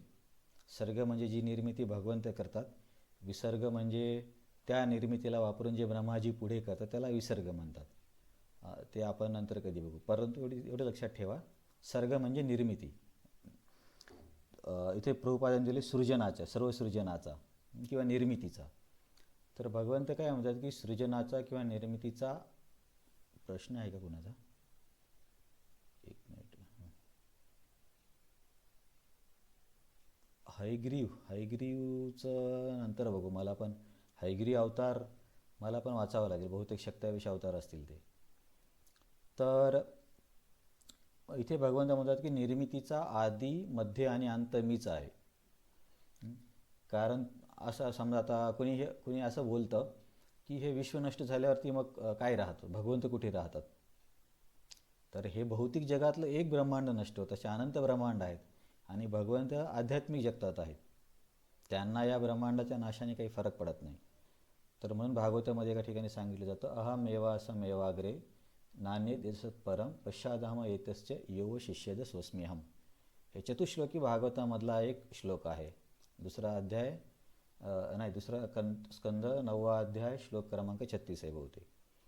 त्याच्यामध्ये भगवंत काय म्हणतात की मी या सृजनाच्या आधी पण होतो, सृजनाच्या मध्ये पण मी आहे आणि जेव्हा सर्व काही नष्ट होणार तेव्हासुद्धा मी असणार. अहम एवासम एवाग्रे, या सगळ्याच्या आग्रे आधी मीच होतो. ना अन्य देत अशत, नंतर माझ्यापासून दुसरा कोणी नाही राहणार आहे. बेसिकली काय की जेव्हा एखादं ब्रह्मांड नष्ट होतं तेव्हा ते ब्रह्मांड महाविष्णूच्या शरीरात प्रवेश करतं. तर जरी ब्रह्मांड नसलं तरी महाविष्णू किंवा भगवंत आहेत. आणि जेव्हा पुन्हा ब्रह्मांड तयार केलं जातं तेव्हा हे पुरुष अवतारच त्या ब्रह्मांडामध्ये येतात. जेव्हा आणि नंतर परत प्रलयाची वेळ येते तेव्हा परत ही प्रकृती भगवंतांमध्ये जाते. तर यामुळे भगवंत म्हणतात की या निर्मितीचा आदी मध्य आणि अंत मीच आहे. या ब्रह्मांडाच्या पूर्वी मीच होतो, ब्रह्मांड असताना मीच आहे, कारण तेच मेंटेन करतात ना विष्णू. आणि परत प्रलय झाल्यावरती मीच राहतो, किंवा अंतसुद्धा मीच आहे असं पण म्हणू शकतो की अंत पण भगवंतच घडून आणतात. तर ही एक विभूती सांगितली. तर इथे आपण असा विचार करू शकतो की या विश्वाच्या आधी मध्य आणि अंत जी काही निर्मिती होते त्याच्या पूर्वी नंतर मध्ये आणि शेवटी भगवंतच आहेत, किंवा या निर्मितीचा आधी मध्य आणि अंत ही भगवंतांची विभूती आहे. आता हे थोडंसं मला वाटतं चिंतन करायला कठीण जाईल, पण हे साधक कसं चिंतन करतात काय माहीत. हे जास्त करून विश्वरूप उपासक करतात अशा प्रकारे. तर निर्मितीचा आदी अंत आणि मध्य मी आहे, म्हणजे निर्मितीचा आदी अंतामध्ये भगवंतांची एक विभूती आहे. नंतर दुसऱ्या ओळीमध्ये सर्व विद्यांमध्ये अध्यात्म विद्या विद्यानाम, वेगवेगळ्या प्रकारच्या विद्यांमध्ये मी अध्यात्मविद्या आहे असं भगवंत म्हणतात. तर इथं प्रभुपादांनी तात्पर्यामध्ये पान नंबर 390 वरती सांगितलेत की वेगवेगळ्या 14 प्रकारच्या विद्या आहेत. जस्ट आता वेळ वाया जातो तरी त्याच्यामुळे मी विचारतो, बरं ठीक आहे. याच्या आधी आपण बघितलं की सर्वश्रेष्ठ विद्या कुठली आहे. याच्या आधी आपण बघितलं होतं, सांगा कुठे आलं होतं. हा, पण याच्यापूर्वी आपण कुठे अभ्यास केला. 7व्या अध्यायामध्ये अध्यात्मविद्या. कोणता श्लोक आहे तिथे.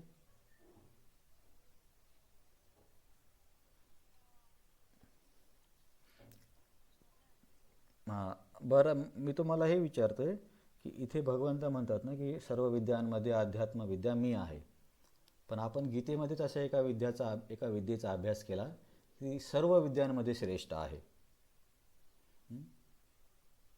तर 9व्या अध्यायामध्ये पहिला का दुसरा श्लोक बघितला ना, राजविद्या राजगुह्यम पवित्रम इदमुत्तमम प्रत्यक्षावगम धर्म्यम सुसुखम कर्तुम अव्ययम. तर भक्तीला राजविद्या म्हणतात.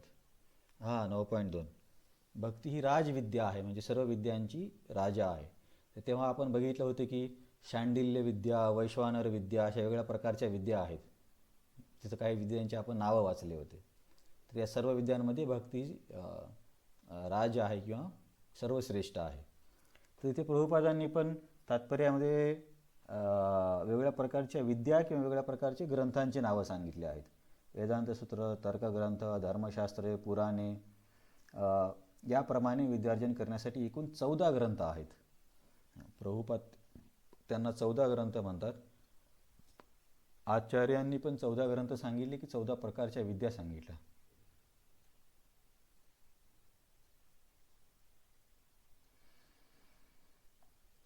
Among types of knowledge I am knowledge of the self. किती प्रकारच्या विद्या इथं आचार्यांच्या टिप्पणीमध्ये नाही दिसत आहे. हां, तर ठीक आहे. प्रभुपादांनी सांगितले की 14 प्रकारच्या ग्रंथांमध्ये जे वेदांत आहे किंवा अध्यात्मविद्या आहे तो मी आहे. वेदांत सूत्रे ही श्रीकृष्णांचे प्रतिनिधित्व करतात. तर याच्यापूर्वी कोणता आपण विभूती बघितली. सृष्टीच्या आदी मध्य आणि अंत याला भगवंतांची विभूती म्हणायचं. नंतर वेगवेगळ्या प्रकारच्या विद्यांमध्ये जी आध्यात्मिक विद्या आहे, आध्यात्मिक विद्या म्हणजे आपण हे म्हणू शकतो स्वतःचं ज्ञान, मी कोण आहे किंवा आत्मसाक्षात्कार, हे भगवंतांची विभूती आहे. कारण आणि त्याचं वर्णन ग्रंथरूपामध्ये प्रभुपादांनी सांगितले की वेदांत सूत्र हे भगवंतांची विभूती आहेत. तसं लक्षात ठेवलं तरी चालतं. परंतु म्हणजे याचा असा पण अर्थ आहे अध्यात्मविद्या, आत्मविद्या म्हणजे स्वतःबद्दल असलेल्या विद्येला अध्यात्मविद्या म्हणतात. इथे आत्म्याचं ज्ञान असा एक अर्थ घेतला जातो अध्यात्मविद्येचा. तर इतर ज्ञानामध्ये सगळेच ज्ञान आहेत ना, ज्योतिषशास्त्राचं ज्ञान आहे, आरोग्यशास्त्र आहे, बरंच काही आहे. त्या सगळ्या ज्ञानामध्ये जे आत्म्याच्या संदर्भात ज्ञान आहे त्याला भगवंत स्वतःची विभूती म्हणतात. तर किंवा तुम्ही वेदांत सूत्र लक्षात ठेवलं तरी सारखंच आहे, काही फरक नाही पडणार. आणि मग शेवटची विभूती सांगितली वादप्रवदतामहम. आता वाद म्हणजे काय असतो, यांच्यामध्ये वाद झाला असं त्याचा अर्थ नाही. बघा पूर्वी काय केलं जायचं की वादाला आपण दुसरा काय शब्द वापरता येईल की प्रभुपादांनी वापरलं युक्तिवाद. समजा एखादा विषय आहे, तर त्या विषयावरती एक व्यक्ती काहीतरी मत सांगेल, मग दुसरा व्यक्ती त्याच्या पद्धतीने मत सांगेल. मग अशी चर्चा करत करत जो निष्कर्ष निघतो त्याला पकडलं जातं. तर याच्यामध्ये 3 प्रकारचे युक्तिवाद करणारे लोक आहेत. एक आहे वाद, दुसरा आहे जल्प आणि तिसरा आहे वितंड. आता तुम्हाला लक्षात येईल. जल्प म्हणजे करणारी व्यक्ती म्हणजे अशी व्यक्ती की त्याला हे पडलं नाही आहे की सत्य काय आहे किंवा याच्यातून योग्य निष्कर्ष काय काढायचा याच्याशी त्याला घेणं देणं नाही. त्याला फक्त काय म्हणता येईल, मी करेक्ट आहे किंवा मी जास्त ज्ञानी हे सिद्ध करायचं असतं.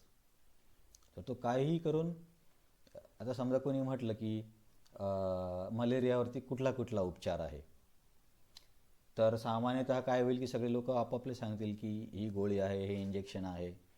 परंतु हा जो जल्पवाला व्यक्ती असतो ना, याला त्या मलेरियाच्या ट्रीटमेंटशी काही घेणं देणं नाही आहे, पण मी किती शिकलेला आहे किंवा माझ्याकडे किती नॉलेज आहे हे दाखवण्याचा प्रयत्न करतो. मी तुम्हाला हे जस्ट उदाहरण दिलं. तसंच आधी पण जे युक्तिवाद व्हायचे, युक्तिवाद करणाऱ्या व्यक्तीच्या मानसिकतेनुसार पण त्या युक्तिवादाचे प्रकार आहेत. तर या जल्पवाल्याची काय मानसिकता आहे की याला मलेरियाचा उपचार किंवा तिथून निष्कर्ष काही काढायचा नाही आहे, याला फक्त मी बरोबर आहे हे सिद्ध करायचे. तर अशा प्रकारच्या युक्तिवादाला जल्प म्हणतात. आणि वितंड, तर वितंडवाला व्यक्ती असा असतो की त्याला काही म्हणजे उलटपुलट कसंही बोलून पुढचा व्यक्ती चुकीचा हे सिद्ध करायचं असतं. जल्पवाला काय करतो की मी बरोबर आहे हे सिद्ध करतो. वितंडवाला काय करतो की पुढचंच कसा चुकीचा आहे तेच त्याच्या मनामध्ये असतं. आता समजा 2 व्यक्ती किंवा काही व्यक्ती सोबत बसले आणि एखाद्या प्रश्नावरती सगळे चर्चा करत असले, तर अपेक्षा काय असते की सर्वांनी एकत्र बसून काहीतरी मार्ग काढावा. पण ते सगळे चर्चा करणाऱ्यामध्ये समजा एखादा असा आहे की तो बाकी सगळ्यांना मूर्ख समजतो आणि स्वतःलाच ग्रेट समजतो, तर तो जल्पवाला झाला. आणि वितंडवाला काय, सगळे चुकीचे आहेत, मीच बरोबर आहे. म्हणजे हा स्वतःचा मुद्दा न मांडता दुसऱ्यांच्या मुद्द्याला उलटपुलट खोडून, म्हणजे ज्याला काही युक्तिवाद करण्याचे पण प्रकार असतात की कसा युक्तिवाद केला पाहिजे, कसे शास्त्राचे संदर्भ दिले पाहिजे, तुमचा मुद्दा कसा सिद्ध करायचा. तर हा व्यक्ती छल, याच्यामध्ये असे काही शब्द आहेत, छल वगैरे काही पण वापरून दुसऱ्याला चुकीचा सिद्ध करण्याचा प्रयत्न करतो. आणि जो तिसरा प्रकार आहे युक्तिवादाचा त्याला म्हणतात वाद. वाद म्हणजे अशा व्यक्ती की ज्यांचा प्रयत्न असतो की आपल्या होणाऱ्या चर्चेमधून काहीतरी लाभकारी निष्कर्ष निघावा. जसं की समजा मलेरियावरती चर्चा झाली, तर 3-4 डॉक्टरांनी मिळून समजा चर्चा केली. मलेरियापेक्षा मी तुम्हाला उदाहरण देतो की समजा कधी एखादा पेशंट आहे, त्याला एकाच डॉक्टरची ट्रीटमेंटनं काही होत नाही, बऱ्याच वेगळ्या डॉक्टरांना बोलावं लागतं. काही कॅन्सरच्या केसमध्ये कॅन्सरचे आहेत, सर्जरीचे पण डॉक्टर येतात. ते समजा सगळे एकत्र आले आणि त्यांनी सगळ्यांनी म्हणजे आपापले मतं मांडले की औषधामध्ये आपण कॅन्सर स्पेशलिस्ट ही औषधं देतील, सर्जरीमध्ये आपल्याला हे कापावं लागेल, असं करून ते निष्कर्ष काढतात आणि रुग्णाची ट्रीटमेंट प्लॅन ठरवतात. म्हणजे निष्कर्ष काय आहे की त्या व्यक्तीच्या भल्यासाठी आहे. तर अशा प्रकारच्या युक्तिवादाला वाद म्हणायचं. त्याच्यामध्ये काहीतरी तथ्य बाहेर येतं किंवा काही लाभकारी बाहेर येतं, तर याला म्हणायचं वाद. तर आता याच्यामध्ये पण आणखीन भरपूर नॉलेज आहे. तर मला फक्त तुम्हाला एवढंच सांगायचं की आपल्या वैदिक सभ्यतेमध्ये प्रत्येक गोष्ट किती रिफाईन आहे. व्यक्तीच्या बोलण्यावरून पण त्याचे प्रकार पाडले जातात. मला नाही वाटत तर एवढं डिटेलमध्ये दिलं असेल. आता हे तरी खूप छोटंसंच आहे. याच्यामध्ये आपण जर आणखीन डिटेलमध्ये गेलो ना, तर हा वितंडवाला व्यक्ती कशा कशाचा उपयोग करतो, त्याच्यातलं मला आता फक्त छल आठवलं. त्याच्याकडे पण काही काही असे अस्त्र आहेत की तो त्याचा उपयोग करून दुसऱ्याला चुकीचं सिद्ध करतो. तर किती रिफाईंड आहे आपली सभ्यता. तर या युक्तिवाद करणाऱ्या व्यक्तींमध्ये जो वाद असा आहे, जो युक्तिवाद असा आहे की ज्याच्यामध्ये चर्चेचा उद्देश त्याच्यामधून काहीतरी तथ्य काढण्याचा असतो आणि लाभ घेण्याचा असतो, त्या युक्तिवादाला वाद मानायचं. दुसरे जल्प आणि वितंड हे निरुपयोगी युक्तिवाद आहेत. म्हणून भगवंत म्हणतात युक्तिवादामध्ये मी वाद आहे, ज्याच्यामध्ये काहीतरी चांगला निष्कर्ष निघतो. तर ही त्याच्यामुळे आता याला कसं चिंतन करता येईल की समजा तुम्हाला माहिती की नाही माहिती, मी पण असं बघितलं की बऱ्याचदा लोक एका ठिकाणी बसून एखाद्या विषयावरती खूप गप्पा करतात, जसं की राजकारण आहे.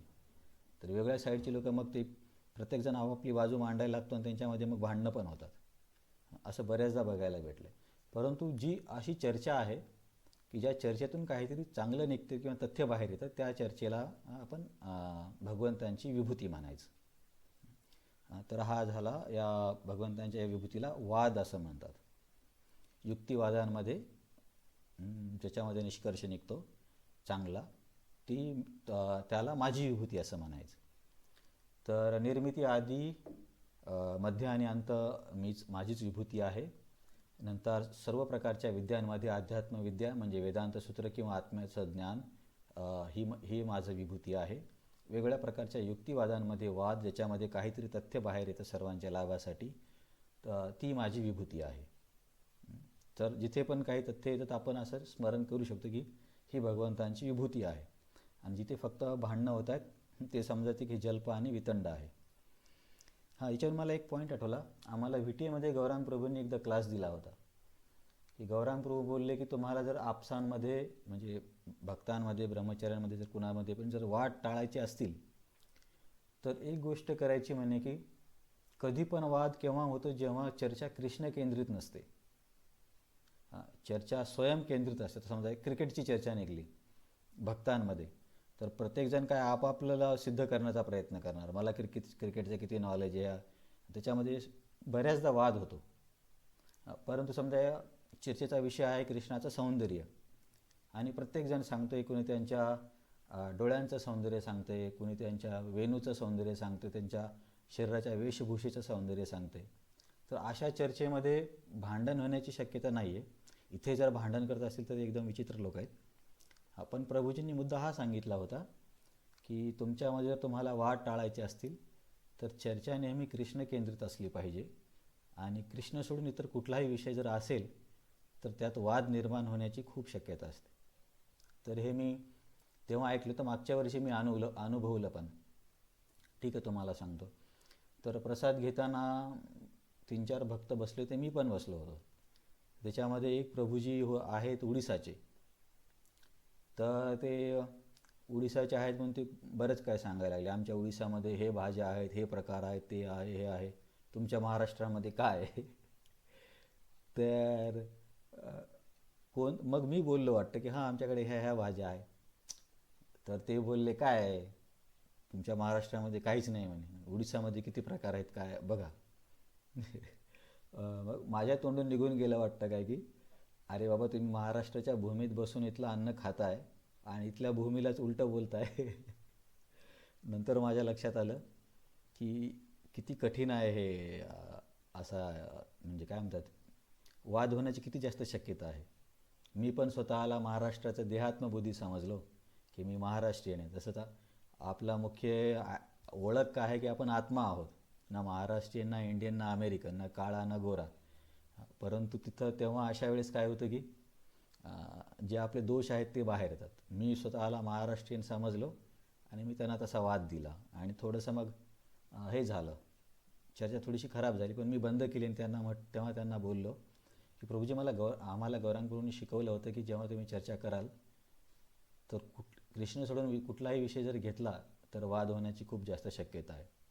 तर मी तेव्हा फर्स्ट हँड अनुभव घेतला या गोष्टीचा. त्याच्यानंतर थोडंसं मी प्रयत्न करतो की इतर गोष्टीमध्ये मध्येच काही आपलं कमेंट्री द्यायची नाही. हां, तर हे झालं विभूत. याच्यामध्ये तुम्हाला काही प्रश्न असेल तर सांगा किंवा आपण समोर जाऊया.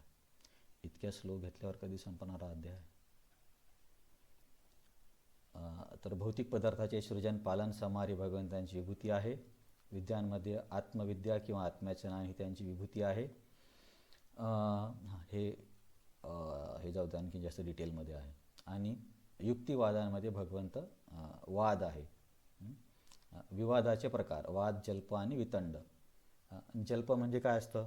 दोन्ही पक्ष स्वतःचे मत प्रस्थापित करून वेगळ्या पद्धतीने प्रतिपक्षाचे मत खोडण्याचा प्रयत्न करतात चांगल्या पद्धतीने.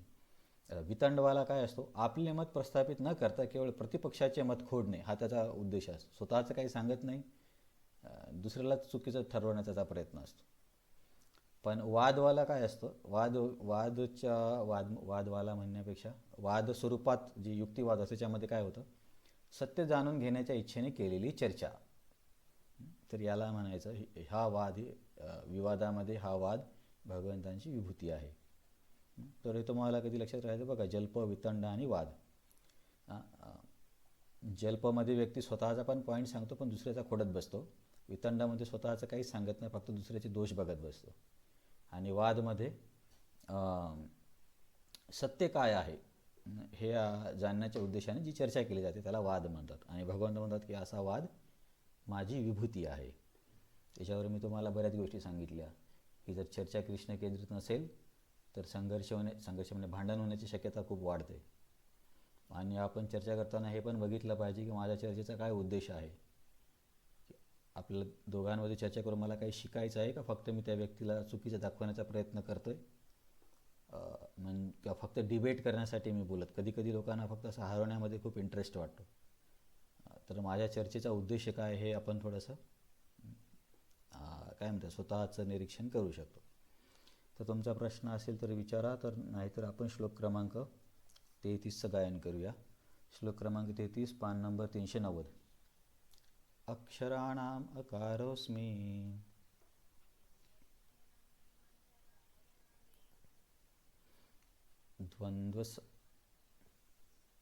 द्वन्द्वसमासिकस्य च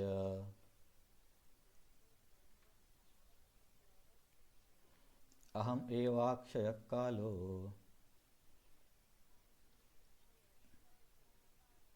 धाता अहम विश्वतो मुखः.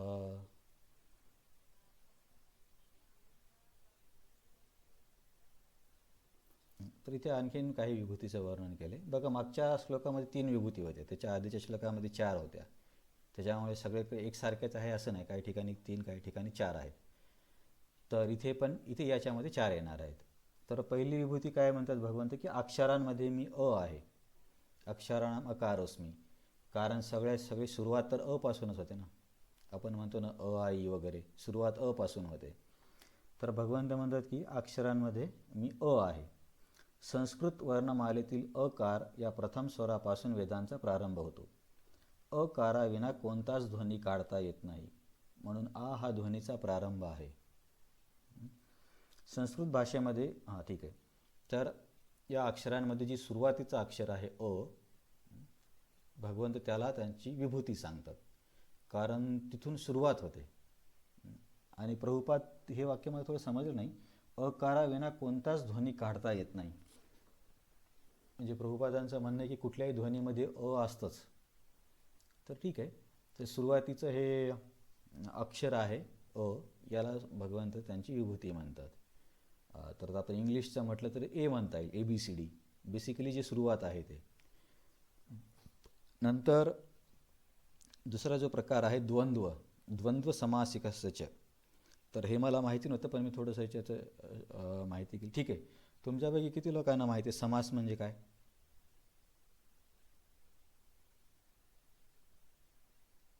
समास मराठी व्याकरण.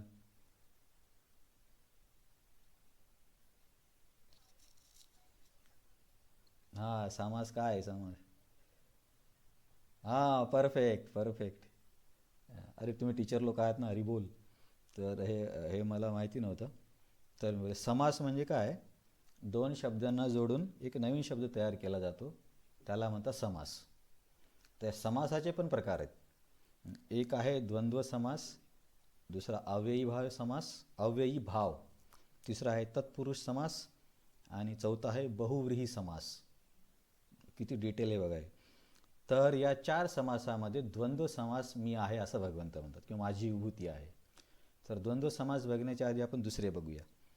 अव्ययी भाव समास म्हणजे काय? दोन शब्द जोडून जो शब्द तयार केला जातो, दोन नावं जोडून, तर त्याच्यामध्ये पहिला शब्द जास्त महत्त्वाचा असतो, दुसरा शब्द जास्त महत्त्वाचा नाही. त्याच्यासाठी त्यांनी उदाहरण दिलं आहे गरजेल किंवा गरजेनुसार. याच्यामध्ये कसं स्पष्टीकरण दिलं मला पण कळलं नाही, पण एवढं माहीत आहे की अव्ययी भाव समास म्हणजे असा समास ज्याच्यामध्ये 2 शब्द येतात, त्या 2 शब्दांपैकी पहिला शब्द जास्त महत्त्वाचा असतो. तर या अशा समासाला म्हणायचं अव्ययी भाव समास. तर या अव्ययी भाव समासाचं एखादं उदाहरण तुम्हाला माहिती आहे? अव्ययी भाव, अरे बोल तुम्ही लोक व्याकरण, ठीक आहे. नंतर तत्पुरुष समास म्हणजे त्याच्यामध्ये दुसरा शब्द जास्त महत्त्वाचा असतो. तर त्याच्यामध्ये एक उदाहरण दिले वनभोजन. आता वन आणि भोजन याच्यामध्ये भोजनाला जास्त महत्त्व आहे म्हणतात. नंतर बहुव्रीहीमध्ये तिसराच शब्द जास्त महत्त्वाचा असतो, म्हणजे 2 शब्द जोडून तिसरंच काहीतरी तयार होतं. आता वनभोजन, वन पण एक आहे, भोजन पण आहे, त्याच्यापासून जोडून असं काही म्हणजे माहीत नसलेलं असं निर्माण होत नाही. पण बहुव्रीही समासामध्ये काय असतं की 2 शब्द जोडून एक नवीन अर्थाचा शब्द तयार होतो. जसं की नीलकंठ, एक नील आहे आणि एक शब्द कंठ आहे, परंतु नीलकंठ म्हटले की आपल्याला शंकरांची आठवण येते. तर बहुव्रीही समास म्हणजे अशा प्रकारचा समास 2 शब्द जोडून तिसऱ्या प्रकारचा अर्थ निघतो, त्याला म्हणायचं बहुव्रीही समास. तर आपल्या या श्लोकामध्ये जो आलेला समास आहे तो आहे द्वंद्व, म्हणून तेवढा समजला तरी ठीक आहे आपल्याला. तर द्वंद्व समास म्हणजे असा समास ज्याच्यामध्ये जे दोन्ही शब्द येतात दोन्हींना सारखंच महत्त्व असतं. तर याचे उदाहरणं दिलेत जे समजायला सोपे आहेत. जसं की रामकृष्ण, काही लोकांचं नाव असतं ना रामकृष्ण, जसं की रामकृष्ण परमहंस. तर रामकृष्ण हा एक समास आहे. याच्यामध्ये एक शब्द राम आहे आणि एक शब्द कृष्ण आहे. तर दोन्ही शब्दांना सारखंच महत्त्व आहे, म्हणून हा झाला द्वंद्व समास. नंतर आई वडील, आई आणि वडील हे 2 शब्द जोडून एक समास होतोय, परंतु त्याच्यामध्ये दोघांना सारखंच महत्त्व आहे, आई आणि वडिलाला, म्हणून हा झाला द्वंद्व समास. नंतर बहीण भाऊ, या समासात दोघांना सारखंच महत्त्व आहे, म्हणून हा झाला द्वंद्व समास. तर या समासांच्या 4 प्रकारापैकी द्वंद्व समास मी आहे असे भगवंत म्हणतात. बेसिकली असा शब्द नवीन जो शब्द तयार होतो ज्याच्यामध्ये दोन्ही शब्दांना सारखं महत्त्व असतं, त्या समासाला द्वंद्व समास म्हणतात. आणि द्वंद्व समास ही भगवंतांची विभूती आहे. अक्षरामध्ये समासांमध्ये द्वंद्व. आणि त्याच्यानंतर अहम एवाक्षय कालः. तर कालाला याचे मी काय उदाहरण घेत नाही, ठीक आहे. विनाश करणाऱ्यामध्ये मी काळ आहे असे भगवंत म्हणतात. तर याच्या आधी पण हा शब्द येतो अहम एवाक्षय कालः. तुम्ही 11व्या अध्यायामध्ये येतं बघा, याच्या आधी नाही 11व्या अध्यायामध्ये येतं बघा, मृत्यू कालोस्मी लोकक्षयकृत प्रवृद्धो, लोकान समाहर्तून. तिथे भगवंत अर्जुनला म्हणतात की अर्जुन मी काळ आहे आणि सर्व नष्ट करण्यासाठी मी आलो आहे, तुम्ही 5 सोडून सगळे बाकी नष्ट होणार आहेत. नंतर आपण हे पण 4 प्रलयाचा जेव्हा अभ्यास केला होता तेव्हा आपण हे बघितलं होतं की नित्य प्रलय कोण घडून आणतं?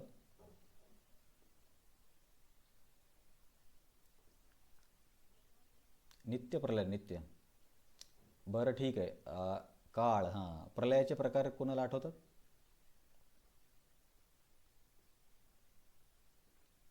ठीक आहे, काय आहे काय, मी तुम्हाला एका शब्द सांगतो. एक आहे बघा नैमित्तिक प्रलय. नैमित्तिक प्रलय म्हणजे ज्या प्रलयाला काहीतरी निमित्त, काय निमित्त आहे की ब्रह्माजींची रात्र आहे, ब्रह्माजींची जेव्हा रात्र होते तेव्हा प्रलय होतो स्वर्गीय ग्रहांपर्यंत. तर हे झालं नैमित्तिक प्रलय, निमित्त ब्रह्माजींची रात्र.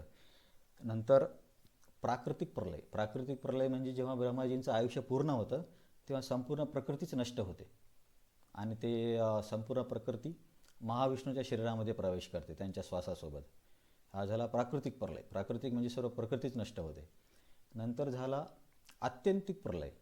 आत्यंतिक प्रलय म्हणजे जेव्हा एखाद्या जीवाचं सूक्ष्म शरीर नष्ट होतं आणि त्या जीवाला मोक्ष मिळतो, तर त्या प्रलयाला म्हणतात आत्यंतिक प्रलय. कारण नैमित्तिक प्रलय आणि प्राकृतिक प्रलय किती जरी झाले तरी जीवाला त्याचं सूक्ष्म शरीर नष्ट होतं आणि त्याला परत परत यावं लागतं. जरी तो विष्णूच्या शरीरामध्ये गेला तरीसुद्धा त्याला परत यावंसं वाटतं, कारण त्याच्या इच्छा बाकी आहेत. परंतु जेव्हा हे भौतिक सूक्ष्म शरीर नष्ट करतो त्या प्रलयाला म्हणायचं आत्यंतिक. आणि अशा प्रलयाच्या नंतर जीव मोक्ष प्राप्त करतो किंवा भगवंत प्राप्ती करतो. तर आपल्या चर्चेमध्ये आहे नित्यप्रलय. नित्यप्रलय म्हणजे जो क्षणोक्षणी घडणारा विनाश आहे त्याला म्हणायचं नित्यप्रलय. जसं की समजा आता तुम्ही समजा घर बांधण्यासाठी भूमिपूजन केलं तर घर खराब व्हायला सुरुवात कधीपासून होते?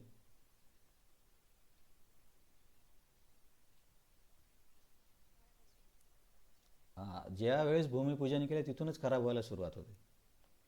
आपण बांधत बांधत जातो पण काळ तिथूनच त्याचं कार्य चालू करतो. म्हणून काळ असा आहे की ते प्रत्येक गोष्टीला प्रत्येक क्षणी नष्ट करतोय. म्हणून याचं उदाहरण असं दिलं जातं की जर काळाने नित्यप्रलय नसता केला तर आपण एकदा घराला पेंट दिल्यावर परत परत पेंट देण्याची गरज पडली नसती. परंतु आपल्याला असं दिसत नाही की काल चांगला पेंट होता आणि आज एकदम निघून गेला.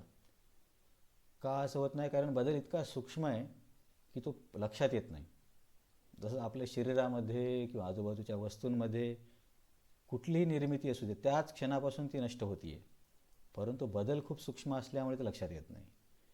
तर हा नित्य म्हणजे सारखा होणारा विनाश जो आहे तो काळ घडून आणतो. तर भगवंत म्हणतात की या विनाश करणाऱ्यांमध्ये मी काळ आहे.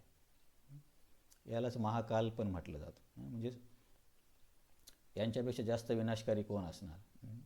ही शक्ती अशी आहे की सुरुवातीपासूनच विनाश करायला सुरुवात करते. विचार करा. जसं की समजा आता आपलं ऐकायला कठीण वाटेल परंतु मुलाचा जन्म झाला तिथूनच त्याच्या विनाशाची सुरुवात होते, त्या क्षणापासूनच. कारण त्याच्या पेशी कार्य करायला लागतात, त्याच्यामध्ये वापर होऊन त्यांची झीज होणार आहे. तर असा हा विनाश करणाऱ्यांमध्ये मी काळ आहे. थोडंसं भीतीदायक वर्णन आहे, कारण ही वस्तू सर्वत्र विनाश करते. म्हणून कुणी जर विचारलं की काळ म्हणजे काय, तर काळ म्हणजे अशी एक शक्ती की या जगामध्ये प्रत्येक गोष्टीचा विनाश करत आहे, त्याला काळ असं म्हणू शकतो किंवा बदल घडून आणते. नंतर पुढे काय बोलले भगवंत? धाता अहम विश्वतो मुखम. धाता म्हणजे निर्मिती करणाऱ्यामध्ये. आपण म्हणतो ना, याला काय दुसरा शब्द आहे? विधाता. विधाता हा शब्द तुम्ही ऐकला असेल ना? विधाता ऐकले की नाही? एक गाणं पण आहे, वही विधाता की पहचान असं काहीतरी. ये तो सच है की भगवान आहे. तिथं जो विधाता जो शब्द येतो ना, तर विधाता म्हणजे ब्रह्माजी. आणखीन हिंदीमध्ये म्हणतात विधी का विधान. विधी का विधान म्हणजे ब्रह्माजींचं विधान. तर हे विधाता विधी हे ब्रह्माजींना म्हटलं जातं. तर विधाता म्हणजे सृष्टीकर्ता. तर सृष्टीकर्त्यांमध्ये मी ब्रह्मदेव आहे असं भगवंत म्हणतात. परंतु याचा अर्थ असा नाही की ब्रह्मदेव स्वतंत्रपणे सृष्टी करतात. याच्या आधी आपण बघितलं ना की महत्त्व कसं तयार होतं, वेगळ्या प्रकारचे घटक कसे तयार करतात, मग विष्णू येतात. हे सर्व झाल्यावरती सर्व रेडी. ब्रह्माजी म्हणजे अशी व्यक्ती इंजिनियरसारखी आहे की ज्याला सिमेंट, विटा, पाणी, लेबर सर्व काही आणून दिलं आहे आणि तो आता त्यांच्या सहाय्याने घर तयार करतो. हे ब्रह्माजीचं कार्य इंजिनियरसारखं. आणि भगवंत म्हणजे अशी व्यक्ती की जे सगळ्या वस्तूंचा पुरवठा केला आणि त्या इंजिनियरचा पण पुरवठा त्यांनीच केला किंवा इंजिनियरला त्यांनीच तयार केलं. त्याच्यामुळे खरे सृष्टीकर्ता भगवंतच आहेत. म्हणून त्यांच्या सृष्टीला सर्ग म्हणतात, प्राथमिक सृष्टी, आणि ब्रह्माजीच्या सृष्टीला विसर्ग म्हणतात, म्हणजे सेकंडरी सृष्टी. जे आधी तयार केलेल्या वस्तू आहेत त्यांना एकत्र करून ब्रह्माजी निर्मिती करतात. मला पूर्वी असं वाटायचं की निर्मिती म्हणजे फक्त लहानपणी की ब्रह्माजीच सर्व काही निर्मिती करणारे आहेत, की त्यांच्या आधी कोणीच निर्मिती करत नाही. पण असं नाही आहे. ब्रह्माजी इंजिनियरसारखे आहेत. ब्रह्माजी केवळ तयार केलेल्या घटकांना वापरून नंतर निर्मिती करतात. म्हणून इथं जरी भगवंत असे म्हणत असले सृष्टिकर्त्यांमध्ये मी ब्रह्माजी आहे, याचा अर्थ असा होत नाही की ब्रह्माजी स्वतंत्र सृष्टिकर्ता आहेत. तर अक्षरांमध्ये पहिलं अक्षर अ ही माझी विभूती आहे. वेगळ्या समासांमध्ये द्वंद्व समास, ज्याच्यामध्ये दोन्ही शब्दांना सारखंच महत्त्व असतं, तो मी आहे. आणि या जगामध्ये विनाश करण्यासाठी ज्या ज्या वस्तू ज्या जे घटक वापरले जातात त्या सर्वांमध्ये मी काल आहे. कोणी म्हणेल अरे मिसाईलने विनाश होतोय, भूकंपाने विनाश होतोय. सगळ्याने होते बरोबर आहे, पण ते सर्व घडून कोण आणतंय? काल घडून आणतंय. म्हणून विनाश करणाऱ्यांमध्ये काळ ही भगवंतांची विभूती आहे आणि सृजन करणाऱ्यांमध्ये ब्रह्माजी, कारण ब्रह्माजी हे पहिले सृष्टिकर्ता आहेत आपल्या दृष्टिकोनातून. तर प्रभुपाद काय म्हणतात, संस्कृत भाषेमध्ये अनेक सामासिक शब्द आहेत. उदाहरणार्थ रामकृष्ण या समासाला द्वंद्व समास म्हणतात. या समासामध्ये राम आणि कृष्ण हे दोन्ही शब्द प्रधान आहेत, म्हणून त्याला द्वंद्व समास म्हटले जाते. नंतर क्षय म्हणजे विनाश करणाऱ्यामध्ये काळ सर्वश्रेष्ठ आहे, कारण काळ सर्वांचाच ऱ्हास करतो. काळ हा श्रीकृष्णांचेच रूप आहे, कारण कालांतराने प्रलयाग्नीत सर्वच गोष्टींचा संहार होणार आहे. सृजनकर्त्या जीवांमध्ये चतुर्मुखी ब्रह्मादेव प्रधान आहेत, म्हणून ते भगवंतांची विभूती आहेत. किती श्लोक झाले? 3च. तर ठीक आहे, इथे आपण थांबूया. 3 श्लोक झालेत. थोडी स्पीड वाढवावी लागेल, ना तर हा अध्याय कधी संपेल. पुढच्या वेळेस हा अध्याय पूर्ण करायचा का अशी चर्चा करायची? बरं ठीक आहे, मला पण घाई नाही. अरे आश्रमामध्ये मला हसतात लोक, माहिती आहे का? त्या दिवशी मला एक प्रभूजी बोलले, अरे तू भक्तिशास्त्री घेशील का? मी म्हटलं मी घेईल प्रभूजी, पण माझ्या झोपेचं काही ठीक नसतं. कधी घेईल कधी नाही घेईल तुम्हाला चालेल का? तर ते बोलले ठीक आहे, मी दुसऱ्या कोणाला बघतो. मग नंतर मी प्रसाद घ्यायला गेलो. तिथं अशी चर्चा झाली, अरे भक्तिशास्त्री घेणार का? तर मला बघून एक दोघं बोलले, यांची भक्तिशास्त्री म्हणे कमीत कमी 10 वर्ष चालेल. शेवटी शास्त्री राहील, भक्ती निघून जाईल. कारण त्यांना कळलं की जवाहरच्या गीता एवढ्या वर्षापासून चालू आहे. पण ठीक आहे, असे आपले काही टार्गेट नाही आहे. पण एकदम स्लो पण नको करायला, आपल्याला 4 पुस्तकं पूर्ण करायची अशाच पद्धतीने. हां येस प्रभू.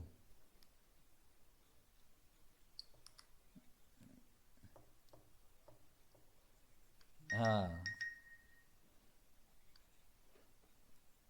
हां तेच ना, आचार्यांनी पण स्पष्टीकरण दिलं नाही. अशा दुसऱ्या पण गोष्टी आहेत, तिथे पण स्पष्टीकरण नाही आलं. अरे वेळेवरच इंटरनेट जातं वाटतं.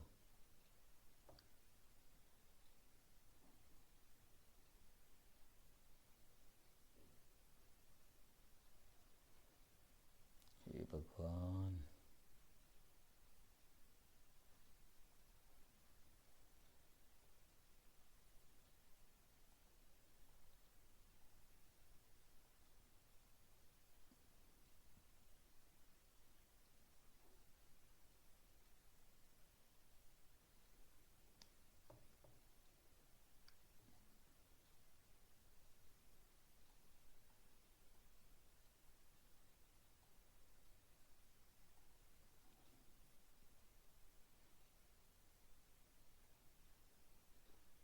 हरे कृष्णा. आता येतोय आवाज? आता येतोय का आवाज? ते इंटरनेट गेलं होतं.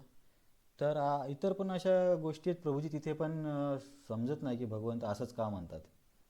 याच्या आधी असं काही होऊन गेलं. आता हे शुद्धीकरणामध्ये वायू ते का बोलतात, ते आचार्यांनी पण म्हणजे विश्वनाथ ठाकूर किंवा बलदेव विद्याभूषण यांनी पण काही सांगितलं नाही त्याच्यावरती. आता इतर कोणत्या वरिष्ठ भक्तांना काही नॉलेज असेल तर माहिती नाही असं का सांगितले भगवंतांनी. आता बघा आयुध आहेत ना, मागे आपण श्लोक क्रमांक 28 बघितलं. शस्त्रांमध्ये ते म्हणतात की मी वज्र आहे, पण सुदर्शन चक्र वज्रपेक्षा किती जास्त शक्तिशाली आहे. भगवंत स्वतःला वज्र म्हणतात. तर प्रत्येक ठिकाणी त्यांनी असं, पण आचार्यांनी पण स्पष्टीकरण दिलं नाही. बाकीच्या ठिकाणी एवढी जास्त समस्या येत नाही, पण इथे जरा जास्तच येतं की शुद्धीकरण करणारे बरेच घटक आहेत, ते नेमके भगवंत. आता समजा नदीमध्ये भगवंत स्वतःला गंगा म्हणतात, परंतु यमुना नदी पण खूप पवित्र आहे. उलट यमुना आणि गंगा बहिणी मानल्या जाते. यमुना नदीमुळे गंगा नदीला प्रकट होण्यासाठी मदत झाली असे एका ठिकाणी वर्णन आहे. ती वेगळी चर्चा आहे. पण स्पष्टीकरण दिलं नाही की नेमकं त्याच विभूतीला काय भगवंत म्हणतात, की तो त्याच घटकाला माझी स्वतःची विभूती का सांगतात, असं आचार्यांनी पण स्पष्टीकरण दिलं नाही. आणखीन कोणाचा काही प्रश्न आहे? ठीक आहे, तुमचा प्रश्न नसेल तर आपण थांबूया. हरे कृष्ण.